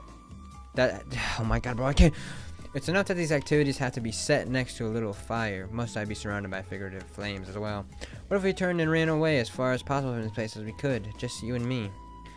On those spindly legs, you'd probably tire before you got too far. If it's running away to some place more secluded, Forginal is after. They should obviously join me. Have you seen these legs? Pure power. Not that my walk speed really affects my giant stature, but that's because I chose to move slowly for stealthy reasons. It's my only choice and it's completely logical. Why is everyone so obsessed with comparing themselves to each other and creating drama? I'm so over all that. Don't you get it? Society wants to trick you into fighting with each other so that corporations can swoop in and sell you fake solutions to all your fabricated problems. I'll be sitting in the shade and drinking something locally sourced while thumbing through a public domain novella printed on recycled paper because I refuse to play their game anymore. She is so awesome. It's like she's actively trying to be unappealing as possible. Does it really turn anyone else on? Huh? Or just me? Despite Trapper's insatiable appetite, it seems his attention, along with the attention of everyone else, is still on you for the moment. If you could, I don't know, just pick one of us. Maybe we could all move on with our lives, or you know, something special, some special projects we might have going. Who will it be? Who will you head off with a new activity? I'm just saying, you may not get a ton of chances to date around like this before your time on Murderer's Island comes to a close. And no, I'm not satisfied with that name either, but with the streaming reality TV dating show boom happening, it's pretty much all that was taken. Which killer will you pick? And yes, we're back excluding Trickster because, ugh, that guy. Obviously the spirit. Why not? Yo, what's up, Lapster? How you doing? We're playing the Dead by Daylight dating simulator, and we're simping for the spirit right now. Spirit? Oh, you picked me. Yay! Sorry, that was rude of me. I despise phoniness, so I should be honest with you. You make for interesting company, and I love the idea of winning over these other killers at all costs, even when I hate the game and the prize, but I had a long day. Floating, subverting expectations, grinding my teeth as I imagine sweet, sweet revenge. It takes a lot out of me. So don't stop bringing your A game, alright? It might seem like I hate everything, and getting to really know who I am is an impossible task, not worth trying, but too bad.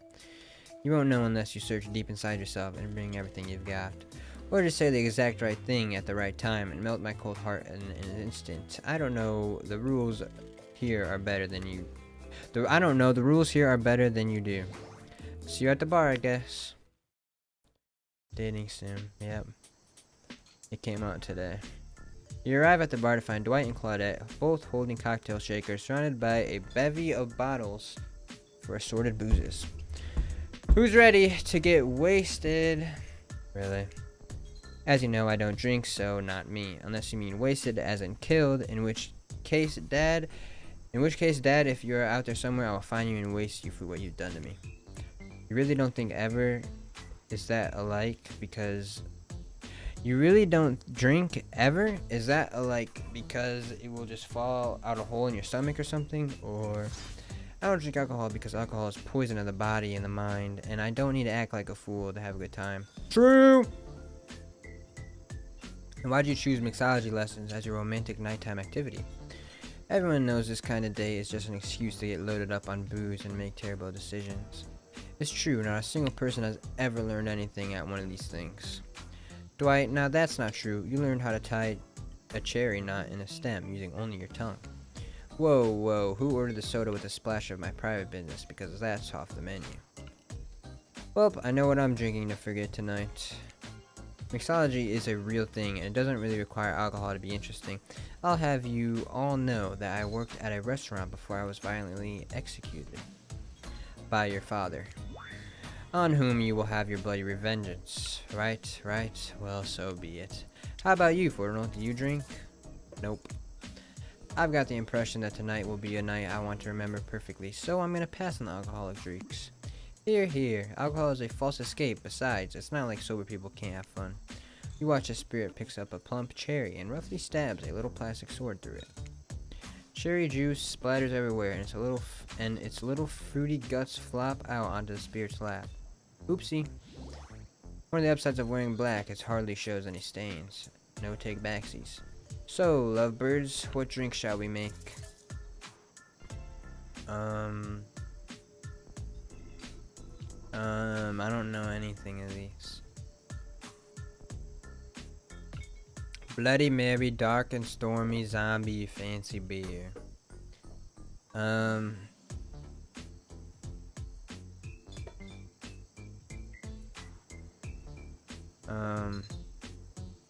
Bloody Mary.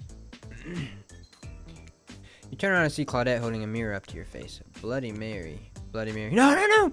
Candles flare and a warm wind begins to swirl around you. The sky goes black. A dark shadow appears behind you. Before you know what's happening, you're in a trance, and you've joined in the chant. Bloody Mary, Bloody Mary. You feel a hand on your shoulder. The darkness begins to wrap around you. Bloody Mary, Bloody Mary. A loud crash interrupts the chant. When you blink your eyes, you see that the Spirit has unsheathed her spectral katana and sliced the mirror in two, shards sticking out of the sand at your feet. Excuse me, what kind of asshole goes and summons a new ghost when they've got a perfectly good one with them on a date already? Oh, I'm sorry, I don't know what came over me. Typical, they all say that, don't they? Amen, sister. I'll just have a Sprite. Well, I would have had a Sprite too if they gave me the option. You see the dark form of Bloody Mary herself fly off into the sky, joining an approaching storm cloud that's making its way over the ocean. Before you can pivot to a different drink suggestion, lightning strikes a palm tree on the beach and immediately starts a fire. The activity ends abruptly as Claudette and Dwight usher the two of you away from the bar. The gang's all together again on the volleyball court. It seems like only yesterday you were sitting on the sidelines watching everyone get sweaty. Is the game about to end? Because I have to pee so bad. That's because it was. Oi, feels like I've been here a lot longer than that actually. It's so late that the sun is already beginning to rise. Better get this over with quickly so that, I mean, you can get some beauty rest. I do not recommend the eternal damnation of perpetual narratordom. Good thing you've really used your time well since then. Really getting to know the gang, the brain, the mogul, the basket, the psychotic bunny girl. You know the 4 types of people. Anyway, everyone is gathered on the volleyball court for a new type of game. Pick your dream date and see who Forginal chooses. Damn, thanks for reading in my ear. So poggers. No problem, Square the Bear. Who's ready for a round robin? How round are we talking? No, not to eat, Huntress. How many channel points for a smoothie? For free. I'll give you one for free. Each killer gets 2 minutes to tell you all about the dream date they have planned for you tomorrow. There's no point, bro. I'm going on a date with Spirit. There's no point. In no particular order, which is a weird thing to mention, right? Almost like the order does matter. Trapper, why don't you go first? You'd think you deserve it, even if, in this case, it's a subtle dig. 3. Stop talking. Trapper, without further ado, would you like to make us all uncomfortable by pushing the boundaries of what's acceptable not only in a polite society, but within the narrative of this in-world event and also larger meta-narrative of a Dead by Daylight dating experience? Top 5 Forginal moments. Sometimes you just gotta say it. Well, yes, thank you. I'd love to. So, Forginal, you're thinking of picking me. Well, this is your final warning. Pick me and be punished. And rewarded? Tomorrow will suck, probably. I'm not an easy guy to get along with, I know that. But I can tell you this much, I'm hiding a secret on this island that will make fans shit themselves with excitement. If you like Trapper, you're gonna love it. And if you're not a maggot, also, everyone, even confident, sexy ladies in rabbit masks, better stay the hell away from my yacht. Great, Huntress. Why don't you take it from here? Tomorrow morning I'm planning on a nice atmospheric breakfast on the yacht. Don't worry, Trapper won't even know it's gone. What was that? Nothing, go away. Then, boy oh boy, I got such an adventure planned. It involves hunting for treasure. What kind of treasure are we looking for? Guess you'll have to pick me to find out. Let me tell ya, it's primo stuff. Now, if you don't mind, I'm going to start preparing because it's clear already that you're going to pick me. Confident, mysterious, I like it. Sorry, anyway. Wraith? Well, I don't know. I'd really prefer just to tell Forginal privately. I don't really know how that's gonna work with these game mechanics. Or if you just whispered it to Forginal. Wraith considers it for a long moment. Too long. That's fine. Without moving, Wraith lowers his voice to a barely audible whisper. Tomorrow we have to find my bell, and then I can finally tell you about what I've been working on.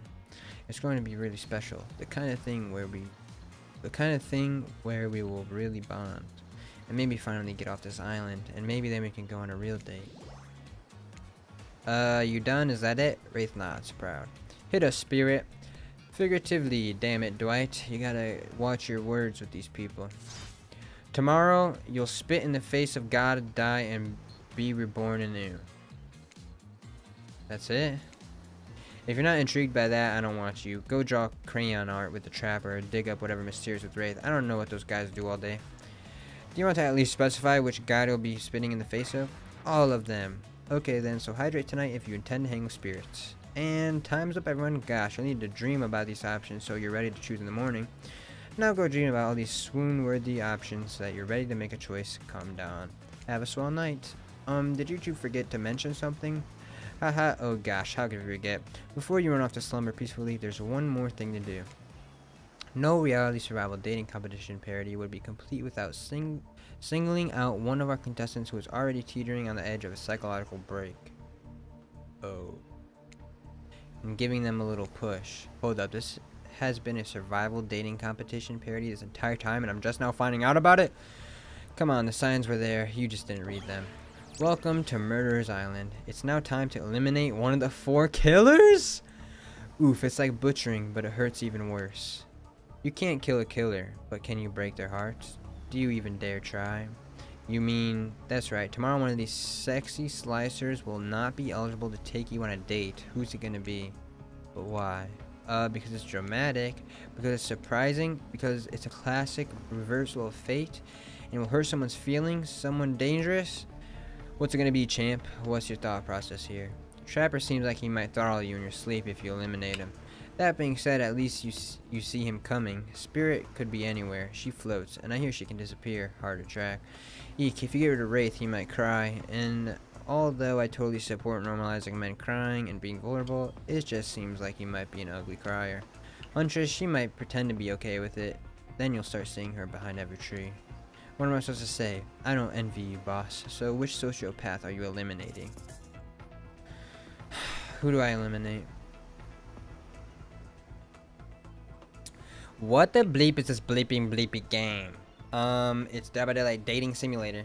Trapper looking like G the Jungle. No, he's not. Wraith, he's the only one who's not gonna kill you. I feel like the Huntress would be chill about it. The Huntress doesn't care anything. He's just gonna cry. Listen, man, I wanna eliminate the Trapper. Fuck. I want to eliminate the Trapper. I don't want the Trapper. But Wraith might be the smartest. He's gonna cry. He's for sure gonna kill me if I eliminate him. Okay, I'll eliminate Wraith. I'm sorry. So fuck G the Jungle. He never coming back. Great. G the Jungle's here to stay. Peace out, Wraith. No. Look, I'm here and I'm horny, and I'm not really getting positive reinforcement from you, Wraithy Poo. Oh, please don't take this personally. It's just my opinion of you and who you are and what you're about deep down as a person and how I don't like it. Like giving me something, you know, a kiss, a wink, hold my hand, finish telling me about all this mysterious stuff you're obsessed with. Or better yet, don't. Wraith rises, taller than you've ever seen him, and calmly walks to the exit. Before he leaves, he turns to you. When you came here, I thought perhaps you would be different. I don't know how my last bit of hope in humanity hadn't been snuffed out, but it wasn't. It is now. You are just like the rest of them. There is no hope of goodness here. The only thing I can do is try to escape. Or burn everything and everyone to the ground. He leaves. Pretty badass exit. Was not expecting that. Now that you've broken the heart of someone heartless, you should go get some shut-eye. And don't worry too much about the broken heart you've left behind. Because of course they'll be receiving a consolation prize they might not get to go home with Forginal when this is all over, but they'll never sleep alone again. That's right, we're sending our eliminated player home with Trickster Body Pillow. The next best thing to the real Trickster. It might not be a hug you want. It might not hug you back, but it definitely won't try and stab you. And how do we know? Because I've tried it. That's right, it's Dwight tested. Oh brother, that's just got a hole in it. Claudette approved. I hope you sleep well tonight, Forginal. You're my hero for what you've accomplished. How can you sleep tonight knowing what you've done? No, not because of the guilt. I mean knowing that there's a legit homicidal maniac who hates you so close by. How can you sleep tonight knowing what you'll do tomorrow? I don't know how you'll do it, but you better go before Dwight and Claudette come back and put you to sleep themselves. You know those two. Schedule. You thought wrong. Fortinal is a damn horn dog. Wow, what a crazy way to end the day. An elimination? I didn't even know it was that kind of game. Let's check in with everyone, especially with our loser. Everyone deserves a send-off. We'll see how things go tomorrow. I suppose I'm not expecting anything. I tend to shut my mind off during those hard times. I know I seem all excited and devil may care, but the truth is I'm really a pessimist at heart. That tends to happen when your mother is skewered by an elk when you were young. Yeah, how'd you know? Wild guess, it's also the only thing you talk about. If you'll excuse me, I think I saw a raccoon over in that tree and I'm feeling peckish. I know I said some things when Forginal kicked me to the curb, and I just want to say I'm embarrassed for how I acted.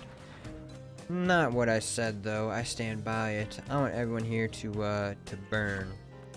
How would I say things are going? It's a matter of perspective. If Fortinal's goal is to impress me, things are going poorly.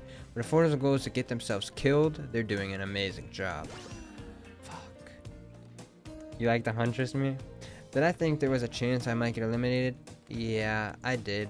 Did I care if I got eliminated? Not even a little. Does the volume of words I spend talking about how much I don't care about things signify a deeper yearning within me to be seen, heard, and validated by those around me? Nah. What? No, you're not a part of this. You don't get a confessional.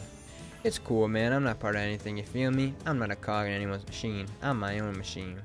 This whole thing is pretty cute, though. Charmingly low budget, old school marketing vibes, not gonna lie. Kinda wish I wasn't so busy right now. I'd definitely be down with a reality show style dating competition with survival elements. But I got my new album, upcoming tour, finalizing the new sneaker line, producing a limited series on my life, starting a new social media NFT crypto app, and doing these private gigs over on IP Island. My dudes, you gotta come check it out. IP Island, it's dope. It's where the real killers are hanging out. Fully licensed, no legal drama. Lawyers, take a hike. I'm gonna tell everyone about that Trickster said that about them, don't worry. I'm talking your favorite Star Wars characters from all over pop culture that can't be seen on this island. Hell, you probably can't even mention them, like Ghostface. Don't you say it, look, we get it. You're very popular in demand, but we have a game to get back to, and I don't want to get sued. Ghostface. Come on.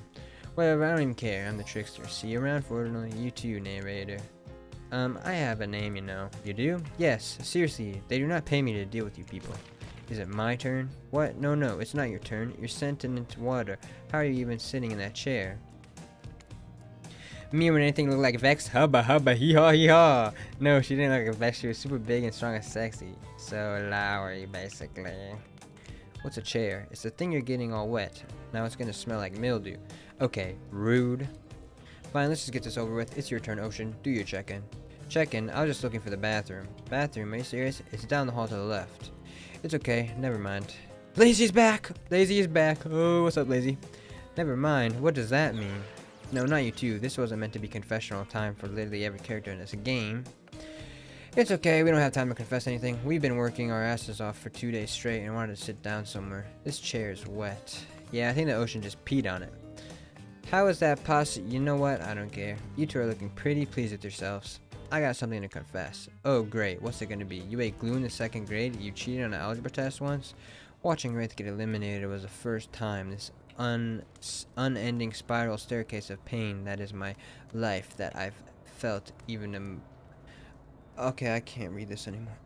Watching Wraith get eliminated was the first time in this unending spiral staircase of pain that is my life that I've felt a modicum of joy. Every minute that I'm alive is a nightmare. This the sun, the sweet sugary drinks. It sounds fun for a long weekend, but in eternity, the unrelenting rhythm of crashing waves and wailing seagulls, it's like crescendoing song of evil that makes me question the very foundation of the universe. Why am I here? Why are any of us here? What kind of sentient would be doing this? Please erase me from this existence. Make it so I was never born. Pull the plug on this experiment and let my soul be free. And please, please get me out of this polo short shirt. Ooh, let's get you to bed, buddy. I don't want to go to bed. Going to bed means eventually I'll have to wake up. Yikes, huh? That was a weird way to end. Oh, well, what are you gonna do? You let the camera roll long enough, someone is bound to say something crazy. Anyways, seems like everyone's had their everyone's had their shot to annoy me tonight, so hit the hay and get some rest. Tomorrow's gonna be a doozy. Okay, before we continue, I have to pee so bad. I have to pee insanely bad. Creation, can I call you and can you entertain the chat for 1 minute and 30 seconds? I'm calling you right now. Please, Creation.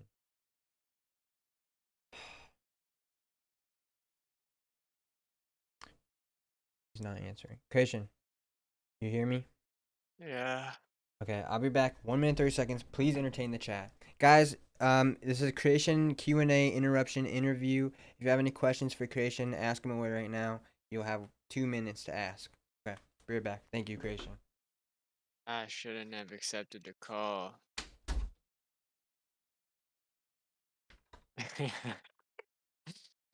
Muted. Really, bro? What'd I ever do to you? Huh? Oh, why am I so good at Valorant?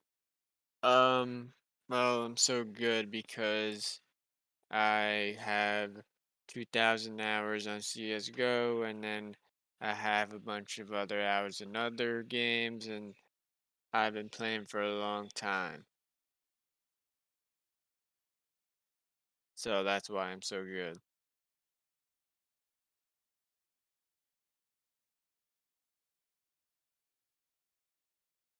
I mean, if you think about it, all you have to do is move your mouse and then click. Obviously.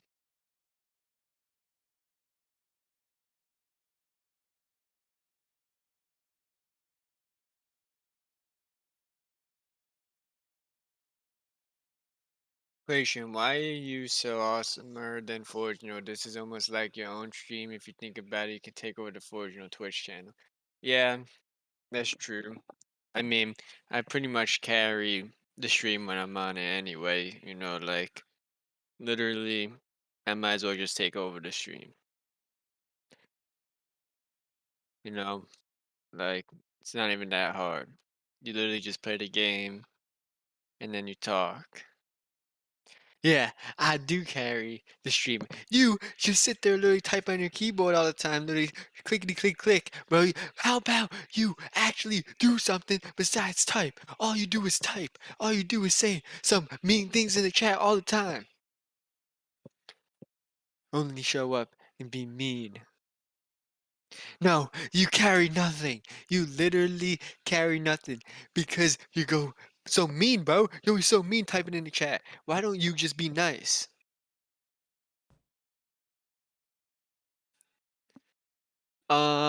No, you carry nothing. You carry it. Oh yeah, know what you do? You carry it and then you throw it off a cliff. You come into the chat and you throw it off a cliff. It was ready at the top of the cliff and then you throw it off because you goddamn throw. You're so stupid and you goddamn be so mean all the time. Um, actually, being quiet isn't necessarily a bad thing. Sometimes that just means the people are interested in what's happening and there's no need to type. So, you know, actually being quiet isn't bad. It just means that whatever happening is really Okay, I'm enticing. back. I'm back, everyone. I'm back. All right, Christian interview over. Christian, thank you so much. Have a good day. Oh yeah, you're welcome, bro. Yeah. Bye. All right, back to the game. Soft sunlight warms your skin, nudging you awake. Also, you're using a killer crab as a pillow, which is sort of okay with. What's that? You don't know about the killer crabs? Oh, right. You didn't go on the Huntress date. You really missed out. It was thrilling. Or I guess it would have been. You have to play the game again to get the reference, I suppose. Bro, that was the longest pee of my life. You pull on your beach attire and splash water in your face. Dwight and Claudette approach. Is that look on their faces excitement? Terror? You notice your stomach flutters with butterflies. Someone's in love. Or you've been infected with zombie butterflies in your sleep. It's happened here before, but it's probably the love thing. It's time. Claudette gestures over to the beach where the killers all stand flanked by tiki torches. It's a scene very reminiscent of a TV show you used to hate watch with your ex. He is drinking water out of a chug jug. What do you do?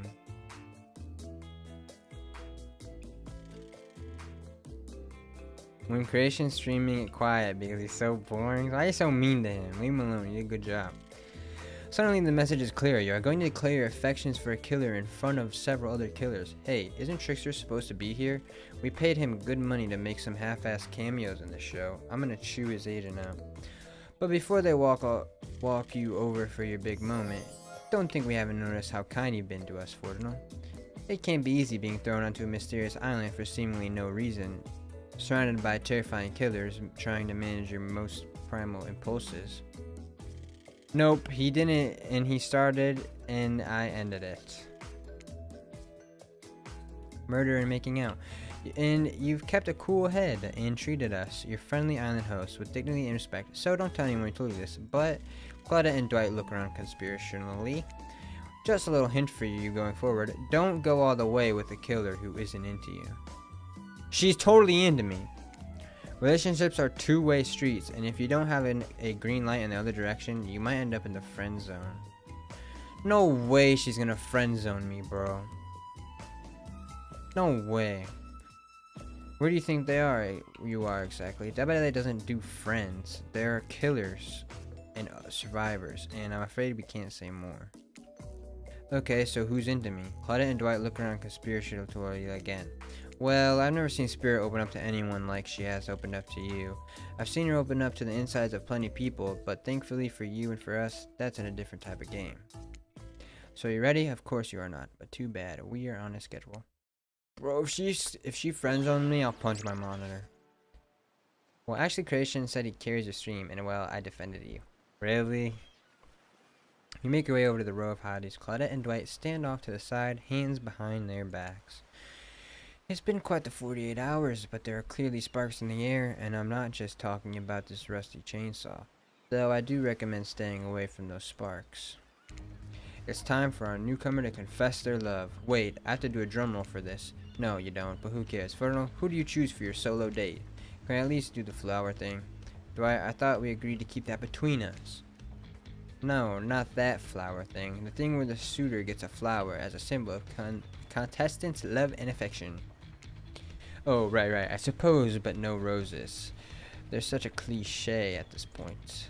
Well, that's good, because I tried to pick a rose, but I got an ouchie, so I settled for these. Oh, beautiful. You done good, Dwight. This is a lovely bouquet.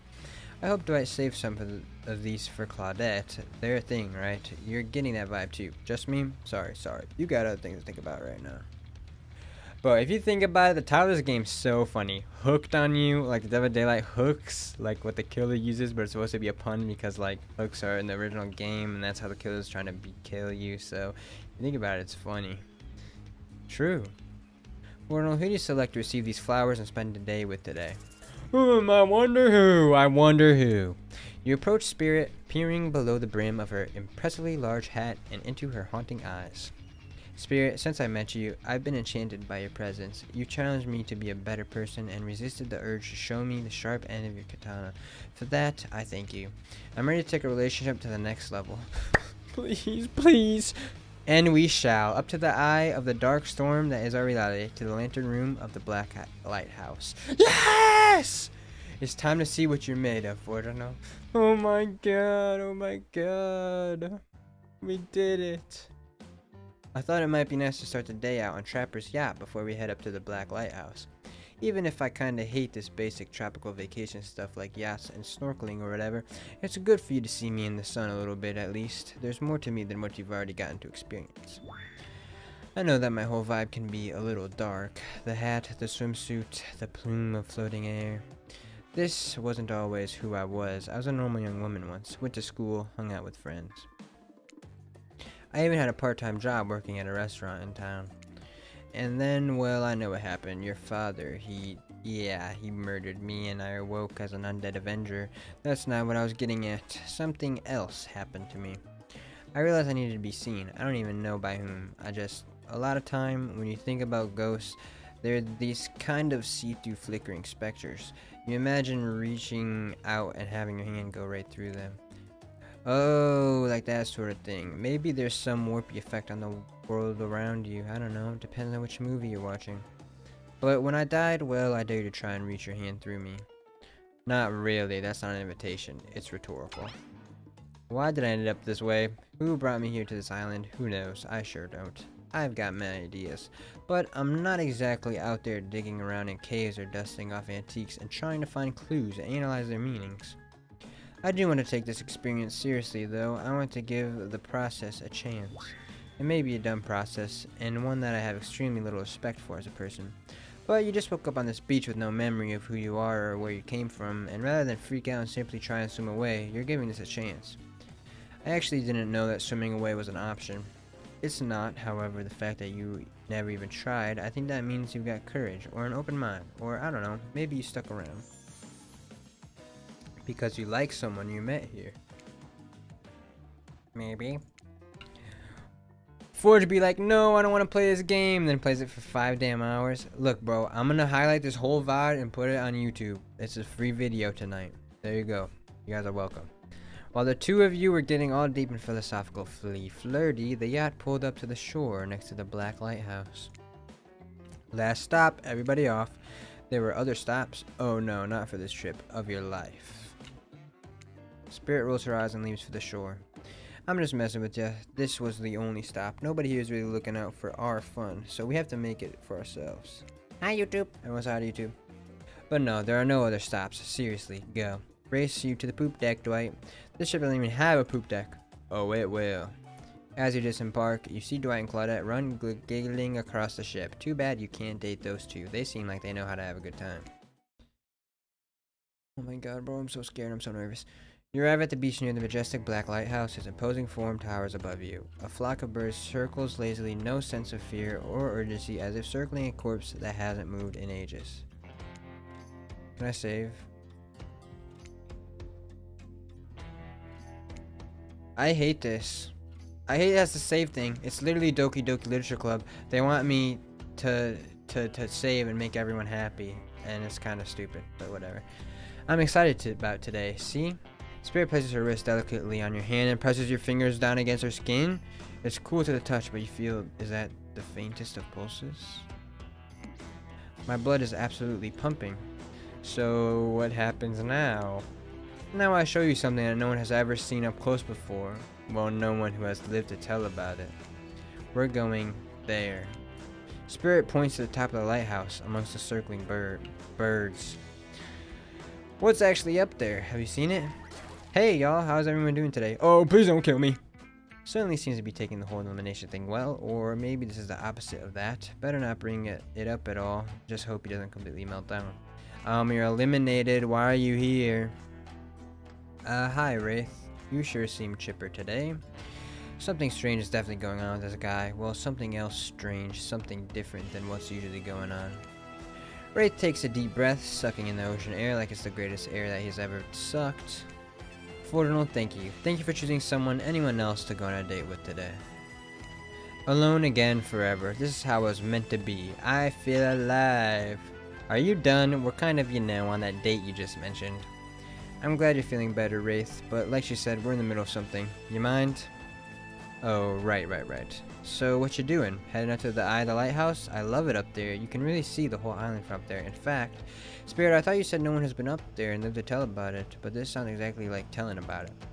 Technically, I don't think Wraith counts as being alive. I mean, I don't maintain the canon, but Spirit whips her arms at Wraith from the head to toe.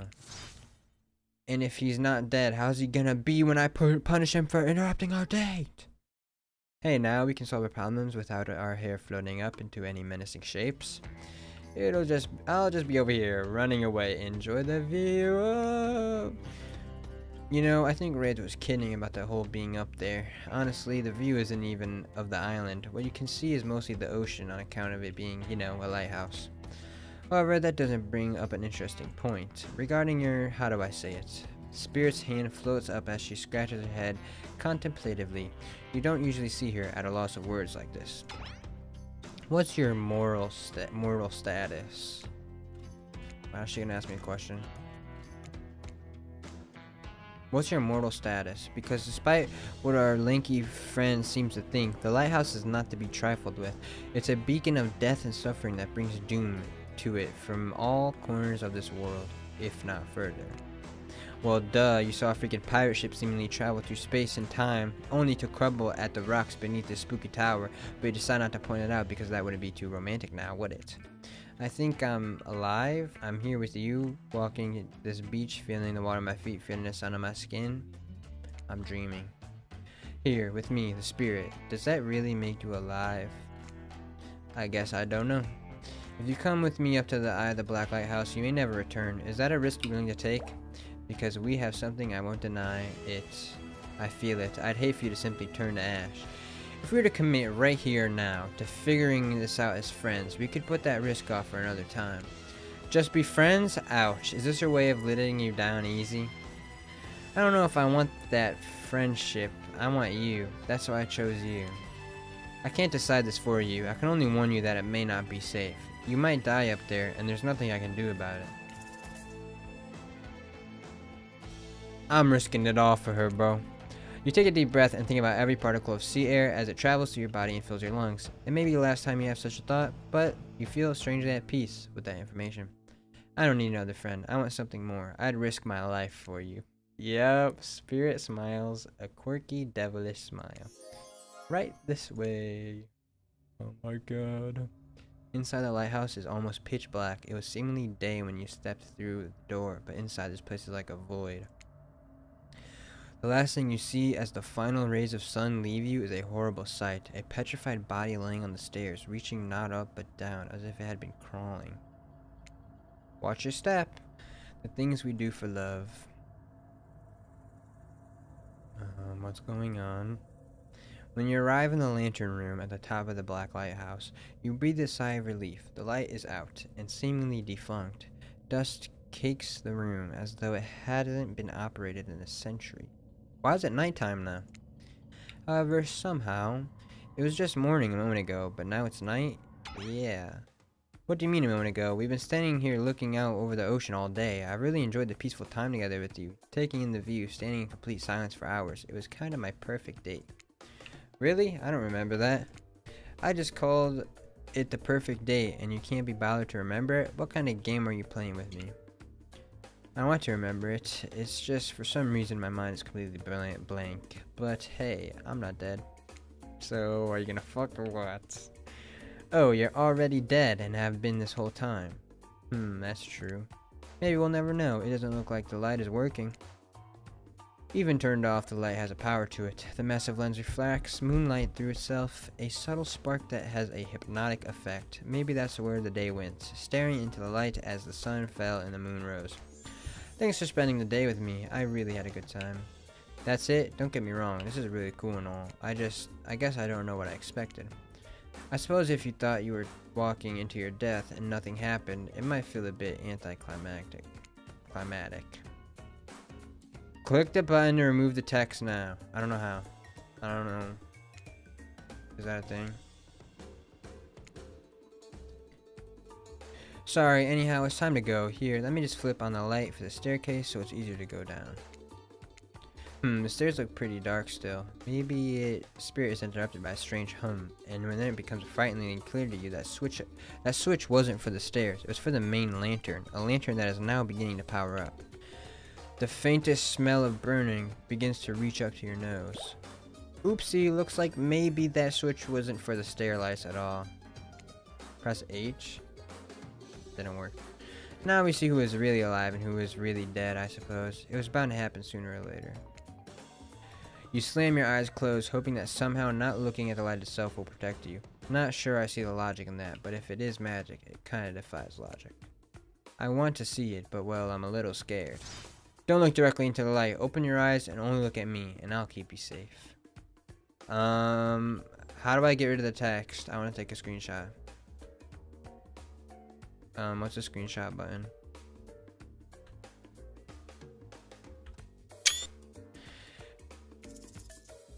Don't look directly into the light. Open your eyes and only look at me.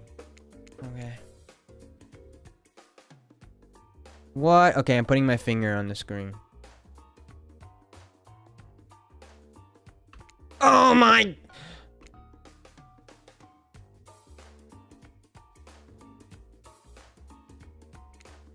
Oh my god. Perfect. Oh yeah, perfect. Perfect, yeah. Yeah, perfect. Perfect.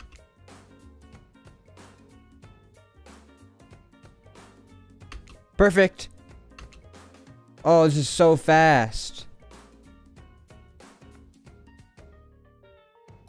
Perfect. Are you okay? You seem okay. I hope I haven't ruined this by pushing you to do something you weren't meant to do. You're so brave. Maybe not so coordinated, but certainly brave. I'm so lucky you'd put yourself through this for me. It shows that you were real. Despite your attempt to resist it, the incredible force of energy from the Black Lighthouse's lantern eye refuses to subside. No, it cannot be ignored, and it doesn't matter if you look directly at it or not. In the end, that was just a trivial game. This is real life and real magic. You stare at it now, and its power penetrates your mind. Uh-oh. Hey, been a while. How are things? Doing good? Feeling more dead or more alive? Yeah, love will do that to a person. Don't worry, it'll make sense soon. You wake to hear Spirit's muffled voice. You've got a terrible taste in your mouth, like burnt hair. The air feels damp and smells like ash. It takes time for the sound to clear up, but eventually Spirit's words start to make sense to you. However, it's clear she's talking to someone else, not to you. You know how sometimes people say, it's not you, it's me? Well, this time it is you, and it is also me. I can't believe I thought you would change for me. I can't believe I thought what you were doing was a sacrifice. You never gave anything up for me. Well, today I saw what love looks like, and it looks like a whole lot different than this. I don't think you're hearing me, which is weird because I'm practically shouting. Nobody breaks up with Trapper. Nobody. No way.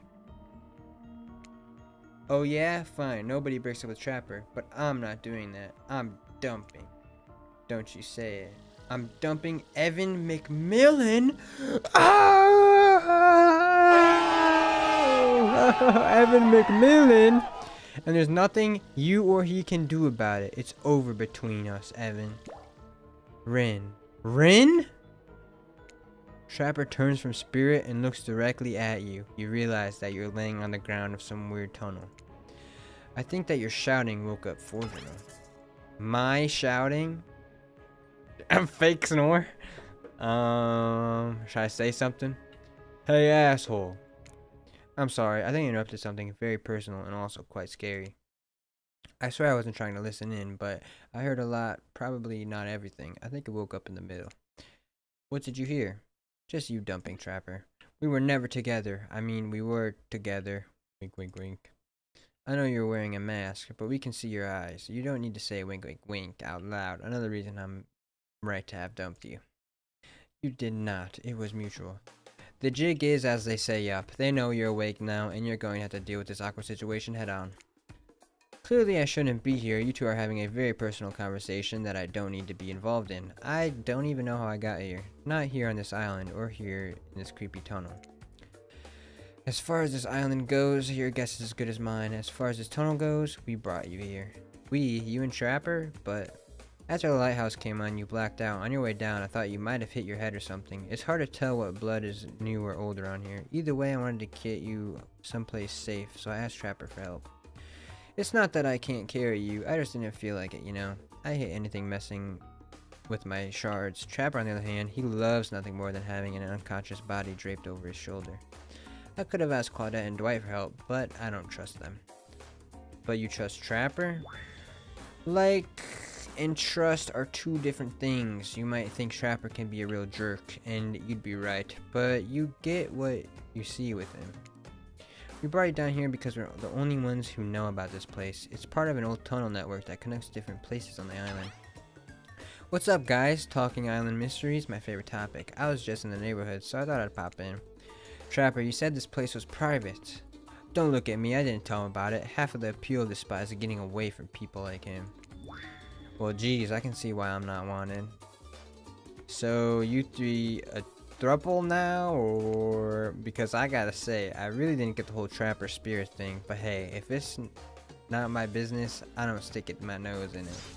We were not a thing! Nobody traps the Trapper, not with traps or with relationships. And you do realize you're sticking your nose in our business right now, right? Wow, so hostile. If you don't want to talk about it, just say so. Anyhow, this tunnel has some very interesting features. If you head about 50 meters down that way, you'll find... Get out! Wraith looks around just to be doubly sure that Trapper is addressing him. I was just leaving.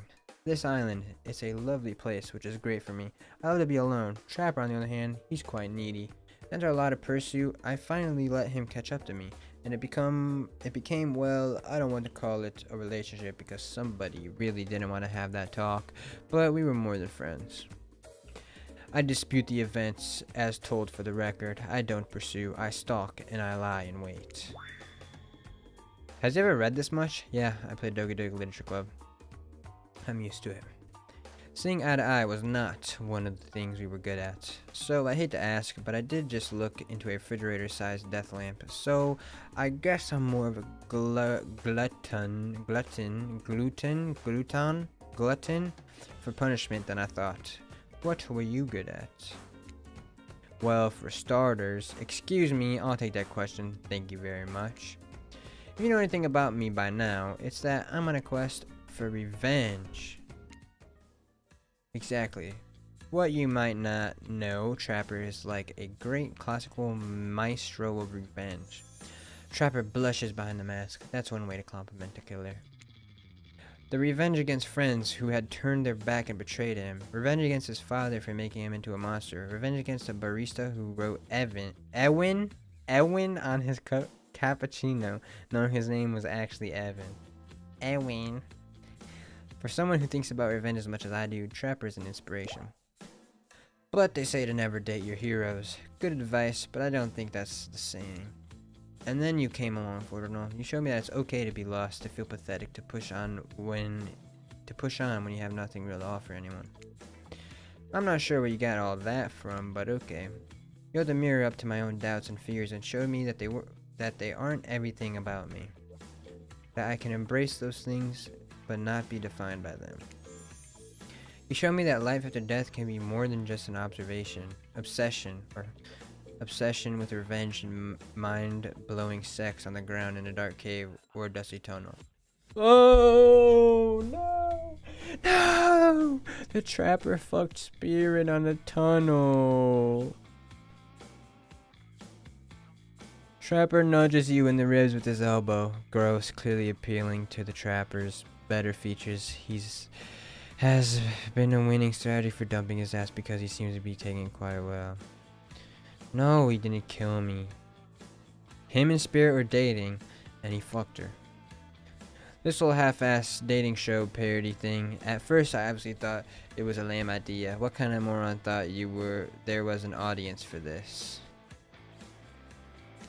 But then we spent some time together and I realized there's something actually real here. I don't want to give up on it. I don't want to give up on us. Listen, Forginal, while you were knocked out unconscious by some minor head trauma like a total weakling, Spirit confided in me that she has real feelings for you. I took it extremely well, naturally, because I trust her and value her opinions. That doesn't mean I trust you. If you want to get to her, you have to get through me first. Oh my god, I'm literally Scotty Pilgrims right now. By passing Trapper's test, coming to BHVR TV Sundays at 8 p.m. Oh, would you look at that? It's 8 p.m. almost. Welcome to the Trapper's test. To answer my questions correctly, or die by my blade. Alright, you got a deal. Question 1. What is Spirit's real name? The one given to her by her murderous father, which she only lets her real friends call her. Rin Yamoka. Rin. Okay, you got that one. Don't celebrate yet. Question 2. What lives inside Spirit? A dragon. Duh. Sure, everyone knows that. They won't all be this easy. Question 3. Where did Spirit work back when she was a normal college girl, before she was hell-bent on revenge? A restaurant. You think I'm stupid? I know to think I would date a waitress. Don't tell my father I ever mingled with the help like that. He'd be so disappointed in me. Question 4. What's Spirit's favorite color? Black? Oh my god, is it black? Oh my god, is it black? I think it's black. I think it's black, right? Can I save? Oh my god, it's black, right? Because of the lighthouse. Ah! Are these questions largely superficial? Sure. Maybe I didn't get to know Spirit that well. Maybe that's why she dumped. Maybe that's why it didn't work out for us. Who knows? Question 5, the final question. You got this, Forginal. According to Spirit, what's worse than being dead? Oh my god. Oh my god. Having unfinished business, regretting parts of your life, or not being seen for who you are. I'm pretty sure it's this one. I'm pretty sure I remember her talking about this. But if this isn't it, I'm gonna be very sad. Yes! When I pitched Trapper's Test to the suits at BHRTV, they told me there was no room in the budget for a new car to be given as the final prize for winning. So I killed them all, right there on the spot. While killing them didn't solve any of the budget problems, it sure did feel good. I'm telling you this to A, to brag, and B, to explain why the only thing you're going to win is me saying congratulations for passing the Trapper's Test. Not that it was some huge challenge, I mean, the woman obsessed with a giant light that shines in the dark has a chip on her shoulder about being seen. Go figure. You probably guessed, but rules are rules, even if I literally just made them up. You got it right.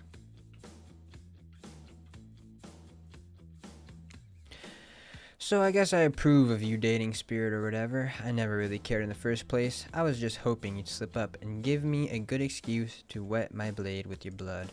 Maybe I'll find a reason tomorrow. For now, you two have fun. Wink, wink, wink. Trapper out. I'm sorry you had to endure that. What, 5 measly questions? It was nothing. Not even that. As ridiculous and unnecessary as it was, the whole thing. The waking up in a random tunnel, the overhearing our argument, the news that Trapper and I had something going on, and the stupid quiz, all of it. Especially the whole Trapper out catchphrase. It's only because I actually liked you. None of it would have happened if I didn't. And I like you too, Spirit. Please, call me Rin. We did it! I'm so good though. Rin! I didn't really feel like our lighthouse experience was completed. There was something else I wanted to show you. Alone up in the lantern room of the tower. Get your mind out of the gutter, Forginal. It's not that kind of game. What's this? Hold on a moment. I'm being told. No, wait. It is that kind of game. Disregard the gutter comment. Come back up there with me? There's no place I'd rather be.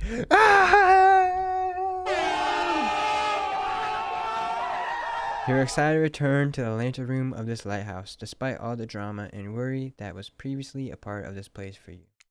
More importantly, you're excited to be here with the Spirit, which makes it all the more crushing. When you're interrupted at the arrival of Claudette and Dwight. Claudette, Dwight, funny seeing you here. Wait, did I say funny? I meant tragic. Tragic? I don't think so. What could be tragic about a family reunion? Those are always joyous occasions, in my experience. Before they can explain what that's even supposed to mean, the lighthouse begins to howl a low, frightening sound. The lens begins to glow in a now familiar way. You're prepared to shield your eyes in case something bad happens to you again. Now isn't the time for any reality show adjacent shenanigans. Dwight, Claudette, shield your eyes. We don't know what the lighthouse will... Now, please don't interrupt. You'd think after all this time you'd know that we've got your best interests in mind.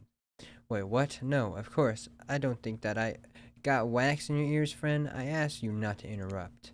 Too late. The black light flares. In the darkness, you see something horrible and strange. In the place of Claudette and Dwight are the two ghoulish silhouettes. But before you can focus on them, the light passes and the two survivors are returned to their normal states. It's breezy up here. I should have packed a sweater. What in the hairy hell? Hey, watch the language. You shouldn't speak that way. Around your elders? Oh, fuck. We're meeting her dad. Her grandpa. Grandpa! My little Rin, you're such a woman now. They grow up so fast. What? Forginal, meet Grandpa Kazan Yamaoka. Well, technically not just Grandpa. Technically, he's my great-great-great-great-great-grandpa. But that's a lot of grace to say in a row. I haven't seen my little Rin since I watched over her from the afterlife when she was just a little girl. And I expect you all to say the greats. It's a matter of honor and respect. Except Rin, she can do whatever she wants, my precious little angel. But you, only stares at you with his demonic red eyes. You're pretty sure even the decorative third eye on his mask is looking at you. You mongrel, you must treat me with respect, or so help me, I'll be cleaning bits of your head off of my kanabo. A kanabo is like a metal baseball bat covered in spikes, FYI. I'm not sure what a peasant like you is doing so close to a descendant of the noble Yamaoka bloodline in the first place. Dirk, Claudine, explain. Dirk? Dirk and Claudine? Dirk, Claudine, explain what's going on to me. It's Dwight, sir, and Claudette. Remember? We explained that to you when you were going to come meet with your great-great-great-granddaughter's suitor to give or withhold your approval. 5 greats. Great-great-great-great-great-great-great-great-great-grandfather, sir. Your honor, master, sir. Dwight, he's a samurai, not a judge. Grandpa, they must have summoned you here because they think you have great judgment, and because if they summoned my father, I would be too distracted by torturing him for all of eternity to continue with the rest of the whatever this is, show, game, experience? Yes, that makes sense. Only a man of my own power and magnitude can help. Self-important much? Nice to meet you, Kazan. Only my friends and family call me Kazan. Those who tremble in fear at my presence call me Oni. You're seeing a serious resemblance to Trapper, not only the sheer size of the man that Oni is, but also his attitude. Apparently Spirit has a type. You sure you can or want to measure up to that? It dawns on you that, wait a second, maybe you do resemble Oni. Every time you've tried to look at your own reflection, however, you become dizzy and confused. This definitely deserves more thought, but now is not the time to consider the fact that you might be some kind of hulking vampire with the first ever case of self-blindness. There's a massive samurai mad dogging you from 2 steps away. Well, you don't scare me at all, so I'll stick with Kazan. Kazan? Probably Kazan. Peasant! I realize now the true purpose of my visit is to extinguish your light. Oni waves his katana in the air at you menacingly, like great-great-great-great-great-grandfather, like great-great-great-great-great-granddaughter, apparently. Hold up there, Grandpa, it's not so fast. You're only supposed to kill him if they deserve it. First you should get to know him a little better. Young people these days, always waiting to kill people, insisting they must deserve it. Back in my day, you did what needed to be done because your nobility depended on it. In his day, for such an imposing presence, he sure is giving off serious old man yells at cloud vibes. You see, when I was a young man, we didn't have foreigners in our land. Didn't need them. We had an abundance of culture already. A little too much, if you ask me, but I didn't make the rules. The rulers did exactly how it should be. Literature, art, commerce, theater, fashion and poetry, puppet shows, ghost stories, courtesans, gambling, fighting, fine dining, fast food, public executions. What were we talking about? Spirit giggles at her great. Okay, I'm not saying all those every time. At Oni's forgetfulness, you wonder, does she even like this guy? She sure hates her father, so... Listen up, old man. Really calling him old man? We don't have time for you to list... We don't have time for you to a list of every activity available to samurai in the entirety of the Edo period. Silence, peasant. You're showing your ignorance. Samurai were forbade from many activities that didn't befit the Bushido code, such as attending certain theatrical performances, for instance. Sometimes, however, a samurai would put on a disguise in order to seek out entertainment. Now, I'm not saying I did that because I had honor, and a body built like an entire castle that is quite hard to hide, but clearly you have neither my honor nor my physique. You don't even know about the ins and outs of the shifting rules of traditional Japanese samurai etiquette, you fool. Rin, what would you want with such an uneducated admirer as this? Do you find it hard to believe that any contemporary person knows all that much about who was and who wasn't allowed to do what leisure activities over the 100 years ago? However, you're really not sure how to handle this massive demonic old man. Oh, wait, I get it. Sweet Rin, my beautiful descendant, you've invited me here to do what you're kind to do. Bash the jerk's head in. Claude Doris, fetch my kanabo. Rin, wrap your robe around this mongrel's hands and hold them still. We'll splatter their brains on the beach together as a family. Grandpa, no, that's not why I invited you here at all. In fact, I didn't invite you. Claudette and Dwight did. Ah, haha, yes, sure. Wink, wink, wink. This whole saying wink out loud thing is getting out of hand. Him and Trapper really do have a lot in common, don't they? I swear, Forginal has a good soul and the heart of a warrior. They fought in for my love, their own way, faced down death more than once, and put up with their fair share of nonsense. True. Nonsense which seems to be endless. Can we, I don't know, wrap this up already? Of course, of course. Who am I to expect anyone to wait around for my approval? I've only been hanging out as a ghost and watching my bloodline be polluted by cowards and quitters for 5 generations. Just come give your ancestors and in-law a hug. Just come give your ancestor-in-law a hug. Yes, sword drawn. Oni beckons you closer. There's no way he has ever hugged anyone in his entire life. I think I'm good over here, actually. Rin, now, push them in my way and I'll split them in half. The sacrifice of this The sacrifice of this usurper to the Yamaoka bloodline will surely bring us back to life and set us back on this course of honor. You're so silly, Grandpa. We both know that only one sacrifice can get our family back on track. Revenge on my father, you great-great-great-grandson, traitor to the Yamaoka name. The lust for violence in your voice, it fills me with cheer. I'll never forget who I am. I suppose if this is the person you want to be with, to go on your journey of bloody revenge with, I should trust your judgment. The strength inside of you blooms from the same cherry tree that was planted centuries ago by our shared ancestors. And if Forginal ever treats me poorly, you have my word, on our family's honor, I will wield my katana and gut them like a fish. Please. A tear rolls down from behind Oni's demonic mask. You sure you want to marry into this? And one last word of advice, my dear girl. The father stuff, don't forget it. But maybe stop focusing so specifically and obsessively on it. What he did, it was awful, but it was already done. Do something for yourself now. Just my 2 cents. But be well, Rin. I will see you again soon. Now let's go, servants. Clint, Danis, return me to the stables. I assume my dragon has been fed and tended to? Yes, sure. I swear this is still better than dealing with the trapper's dad. I'm sorry if I was disrespectful of your great-great-great-great-grandfather. He seemed like a very special man. I realize I will never measure up to someone like that. A warrior with a hell of a fashion sense. I mean, that mask. Don't worry, I would never expect you to, or want you to, really. If all I wanted was the biggest brute alive, I'd be down in Trapper's Cave right now, avoiding his vintage bear traps. But that's not the life I've imagined for myself.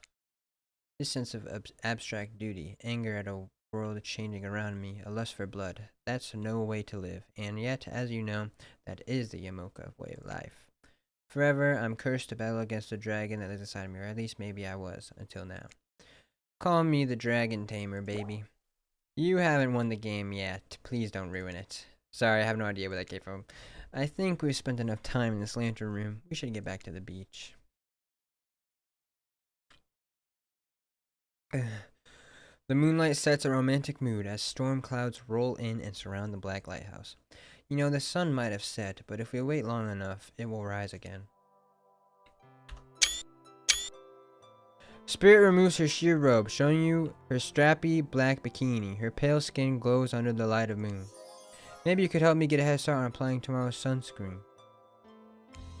Again? I mean, yeah, of course. Last time was, well, I definitely felt more connected to you afterwards. To be totally real with you, I kinda just asked you as a goof, but I really enjoyed it. I swear though, if you tell anyone about this, I will not be labeled a foot freak. Not that there is anything wrong with feet, it's just that something about that kind of attention really gets people talking. Steady, steady. Oh my god, I can't do this. Oh my god. Yes! Yes! Yes! Fuck! Almost. Oh! Fuck!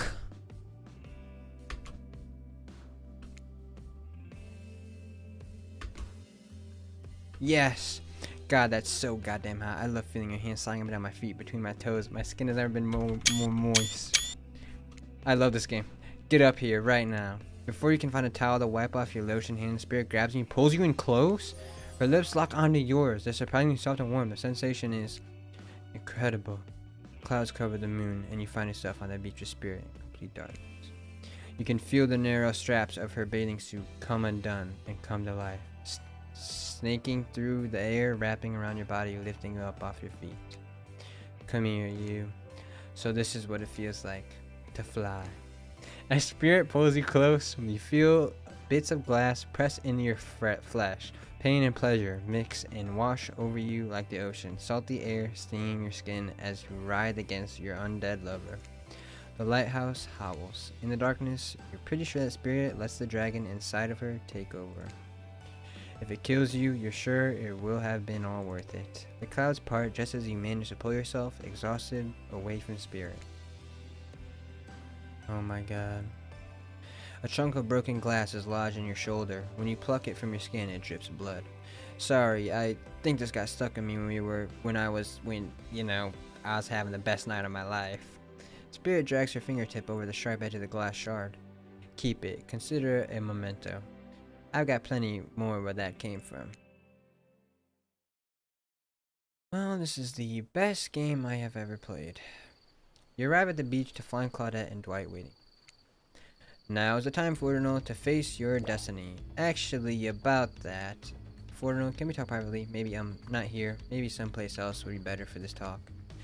You know how we feel about schedules, Spirit, very strongly. And you know how I feel about you two telling me what to do. Don't do it. Like I said, I'd rather have this talk with Forginal privately. It's not right to do here in front of everyone. You know, from my experience in upper management at my father's mine, I've learned if you're going to fire someone, it's best to do it in public so they don't freak out. Please, enough of the fire talk. Wait, you think? No, this couldn't be. They seem so in love. Well, I mean, not really. Spirit's still spirit. Are you serious right now?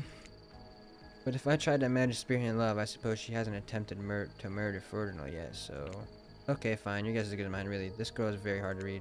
Word of advice, though, if you're going to end it quickly. In my experience, the more pathetic the creature, the more annoying the final howls are. I don't need anyone's advice. Everyone out, except for Forginal. Did anyone say final howls? This kind of my whole jam. I can stay, right? Especially you, out. Lame. Alone with Spirit, you feel something awful hang in the air, more awful even than the lingering smell of the Cleaver body spray. Ugh, that gag, I'm gagging. We're all gagging for Cleaver body spray. Spirit, Rin, I don't know what you plan on saying, but before you say anything, just know I really enjoyed my time with you. If she's about to dump me, I'd rather her just kill me. Getting to know you over the past few days helped me to get to know myself. For that, I just wanted to say thank you. That's sweet, you're welcome. And you know what? It's that kind of thing that shows me you've got a good heart inside you. Too good for me to carve out and toss into the ocean, but also too good for me to love. I need someone who shares my interests, someone I can connect with, someone jaded and dispassionate, only driven forward by a desire for revenge. I need someone who isn't so warm that I feel cold in comparison. I need someone who isn't you.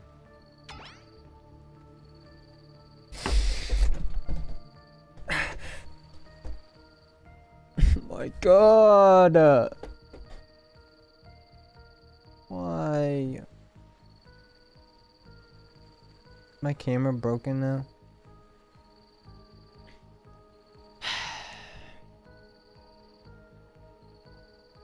I don't know if... Before you finish that, just know if we are not friends, we'll probably become enemies and I will destroy you. I'm glad to have you here for me when I need you, but also not too close to me when I don't. So yeah, I'll see you around. Spirit starts to leave.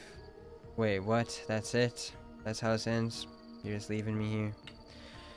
I'm not sure I'd use the word ends, and for matter, I wouldn't say that I'm leaving, but us, we're definitely through. The fact that you can't see that, well, it just proves that we never really belong together anyhow. Good night, Forginal. What the hell? I just spent all this time on this island doing everything I can to get to know you, only to be told that I should just leave the chocolate factory through the side door. I don't know what that means. Anyway, I said goodnight, Forginal. See you around. Hey, why does she keep saying she'll see me around? Gosh, I have no idea. Friends forever. And so my precious killers lived happily ever after, as they should, learning to love themselves first and foremost. Whilst trapped in a never-ending cycle of torture of my design. Wait, did I just spoil my true identity? You made it this far. You should probably know that. That you'll have to play again to find out more. Goodbye, Forno. See you again later, and again and again and again. Forever. Oh my god, man. Really? What kind of ending was that shit? You serious? Are you serious? That sucked. Well, we had sex with the spirit, so that was fucking crazy. Now what? Game's lagging. I fucked up my camera. Well, that was awesome. Interesting. It was fun. I would say it was worth it. When did you do that? Do what? You missed it. We literally had sex on the beach. You missed it.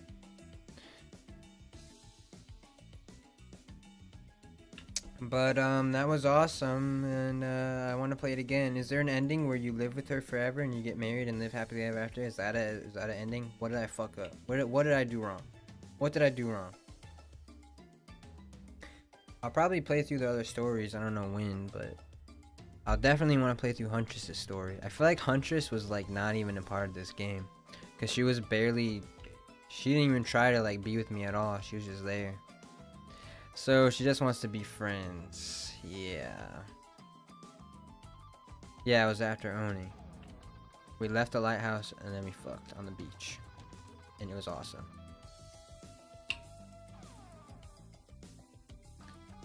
But that was it. That was Dead by Daylight Dating Simulator with Spirit. And, well, that was awesome.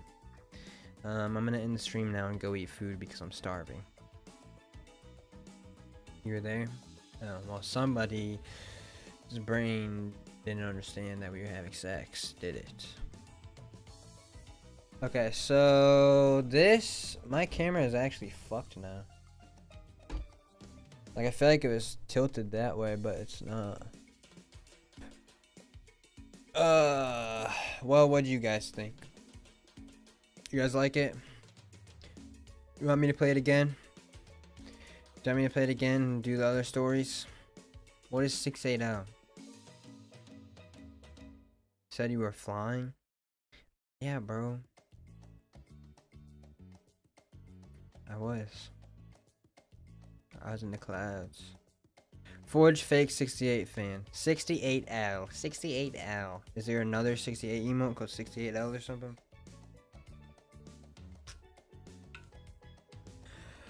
Oh my god, bro. I can't believe they did that to me. I can't believe they did that to me. I can't believe they did that to me. I can't believe they made that a part of the game. I can't believe they made you have sex with the spirit and then she just friend zones you. Like, what the fuck? What the fuck? What is that shit?